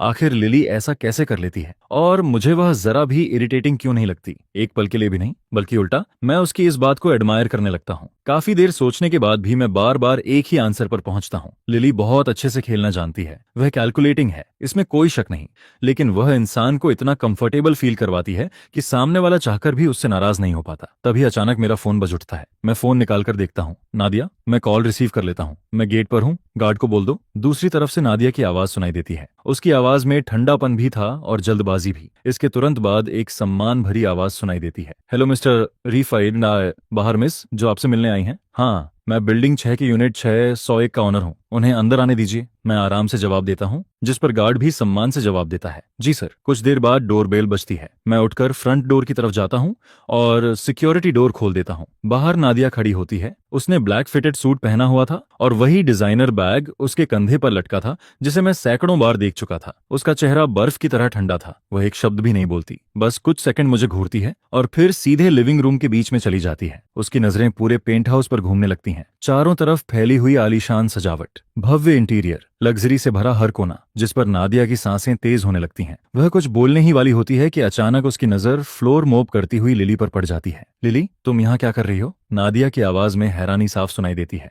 जिस पर लिली भी अभिनय करते हुए चौंक जाती है। नादिया तुम यहाँ क्या कर रही हो? लिली की बात सुनते ही नादिया का गुस्सा आधा गायब हो जाता है और उसकी जगह शौक ले लेता है। क्या तुम और रीफ अलग नहीं हो चुके थे? मैं लिली के चेहरे पर आते जाते हर एक्सप्रेशन को देख रहा होता हूँ, उसकी हैरानी, उसकी घबराहट, उसका अभिनय, जिसे देखकर मुझे हंसी रोकनी पड़ती है। महिलाएं सच में जन्मजात एक्ट्रेस होती हैं। तभी नाडिया तेजी से मेरी तरफ मुड़ती है और कुछ कदम में मेरे सामने पहुंच जाती है। वह लिली की तरफ उंगली करते हुए पूछती है, ये सब क्या है? लिली तुम्हारे अपार्टमेंट में क्यों है? लेकिन मैं उसके गुस्से को पूरी तरह इग्नोर कर देता हूँ। सीधे सोफा तक जाता हूँ और आराम से उस पर बैठ जाता हूँ। फिर आलस भरे अंदाज में कहता हूँ, लिली तुम ही समझा दो। जिस पर लिली तुरंत मोप को एक तरफ टिकाती है और धीरे धीरे नादिया के पास आ जाती है। वह अपने बालों की एक लट कान के पीछे करती है और नरम आवाज में कहती है, नादिया प्लीज नाराज मत हो, ये वैसा नहीं है जैसा तुम सोच रही हो। इसके बाद वह घबराहट और जल्दबाजी से भरा हुआ एक्सप्रेशन बनाकर समझाने लगती है, रीफ ने यह अपार्टमेंट हमारी कंपनी से खरीदा है। 30 मिलियन युआन की डील पूरी होने के बाद इन्हें automatically highest tier honour status मिल गया और उस स्टेटस के साथ डेडिकेटेड पर्सनल कॉन्सियर्स भी मिलता है। रीफ ने खास तौर पर मेरा नाम चुना। मैं सच में यह असाइनमेंट नहीं लेना चाहती थी। मैंने बहुत कोशिश की मना करने की, लेकिन कंपनी नहीं मानी। उन्होंने साफ कह दिया कि अगर मैंने यह असाइनमेंट नहीं लिया तो मुझे जॉब से निकाल दिया जाएगा। ये कहते कहते लिली की आंखें लाल होने लगती हैं। नादिया तुम मेरी सिचुएशन जानती हो। मैं जिस पुराने अपार्टमेंट में रेंट पर रहती हूँ उसका रेंट ही मेरी सैलरी का बड़ा हिस्सा खा जाता है। अगर जॉब चली जाती तो मेरे पास रहने की जगह भी नहीं बचती। यह कहते हुए उसकी आंखों में आंसू चमकने लगते हैं। वह गहरी सांसें लेती है, मानो किसी तरह खुद को रोने से रोक रही हो, और उसका यह कांपती हुई आवाज वाला परफॉर्मेंस कमाल कर जाता है, जिस पर नादिया की आंखों में मौजूद शक आधे से भी ज्यादा कम हो जाता है। वह आगे बढ़कर लिली की पीठ थपथपाती है। उसकी आवाज भी नरम पड़ जाती है। ठीक है लिली, मैं तुम्हारे लिए इंसाफ लेकर रहूंगी। यह आदमी हद से ज्यादा आगे बढ़ गया है। मेरी बेस्ट फ्रेंड का इस तरह फायदा उठाने की हिम्मत कैसे हुई इसकी? यह कहकर वह मेरी तरफ मुड़ती है। उसकी आंखों में फिर से गुस्सा भर जाता है। रीफ अपार्टमेंट की बात बाद में करूंगी, लेकिन तुम जानते थे कि लिली मेरी बेस्ट फ्रेंड है, फिर भी तुमने जानबूझकर उसे अपने पास असाइन करवाया और उससे फ्लोर तक साफ करवा रहे हो। तुम इतने घटिया कैसे हो सकते हो? जिस पर मैं बिना किसी एक्सप्रेशन के सोफा से उठता हूँ और जाकर टेलीविजन बंद कर देता हूँ। फिर उसकी आंखों में देखते हुए पूरी तरह सपाट आवाज में कहता हूँ, हाँ, मैंने उसे डेडिकेटेड ओनर सर्विस देने के लिए रखा है। मैं उससे फ्लोर मॉप करवाता हूँ, लॉन्ड्री करवाता हूँ, खाना बनवाता हूँ, उसे अपना पर्सनल ड्राइवर भी बनाया हुआ है। तो प्रॉब्लम क्या है? मेरी बात सुनकर नादिया का चेहरा गुस्से से सफेद पड़ने लगता है, लेकिन मैं रुकता नहीं, उल्टा और आग में घी डाल देता हूँ और मैं चाहता हूँ कि वह यहीं रहे, हर दिन मेरे साथ रहे। कोई ऑब्जेक्शन है? मेरे आखिरी शब्द सुनते ही नाडिया की आंखें लाल हो जाती हैं। वह पूरी ताकत से चिल्ला उठती है, रीफ, तुम घटिया इंसान, मैं तुम्हें नहीं छोड़ूंगी। यह कहते ही वह पूरी तरह नियंत्रण खो बैठती है और पागलों की तरह मेरी तरफ झपट पड़ती है। उसका हाथ हवा में उठ जाता है, नाखून सीधे मेरे चेहरे की तरफ आते हैं, लेकिन मैं पहले से तैयार होता हूँ। जिस पर मेरा हाथ बिजली की तरह आगे बढ़ता है और उसकी कलाई को बीच में ही पकड़ लेता है। फिर मैं ठंडी आवाज में कहता हूँ, नादिया, अगर एक समझदार इंसान की तरह बात करनी है तो बैठो और बात करो, लेकिन अगर ऐसे ही बर्ताव करोगी तो बाद में मत कहना कि मैंने वार्निंग नहीं दी थी। मेरी पकड़ उसकी कलाई पर और मजबूत हो जाती है, लेकिन इससे नादिया और ज्यादा बेकाबू हो जाती है। वार्निंग तो दो वार्निंग, करो जो करना है, आज मैं तुम्हें छोड़ने वाली नहीं हूं, वह चीखते हुए कहती है।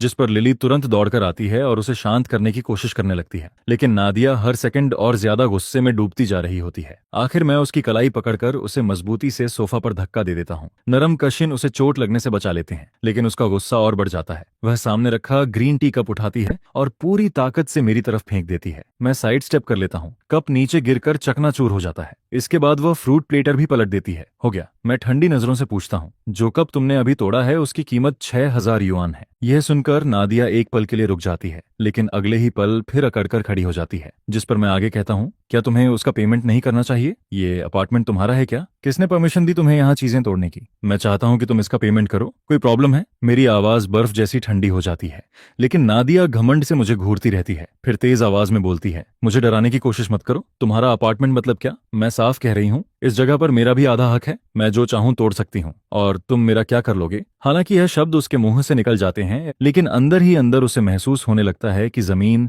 धीरे धीरे उसके पैरों के नीचे से खिसक रही है, जिस पर उसकी उंगलियां अनजाने में मुड़ने लगती हैं। वह जल्दी से अपनी जैकेट का किनारा पकड़ती है और खुद को संभालती है। फिर जैसे ही उसे अपने पेरेंट्स द्वारा बताए गए प्लान और स्ट्रैटेजी याद आते हैं, जिनके बारे में घर से निकलने से पहले बात हुई थी, उसका कॉन्फिडेंस एक बार फिर वापस लौट आता है।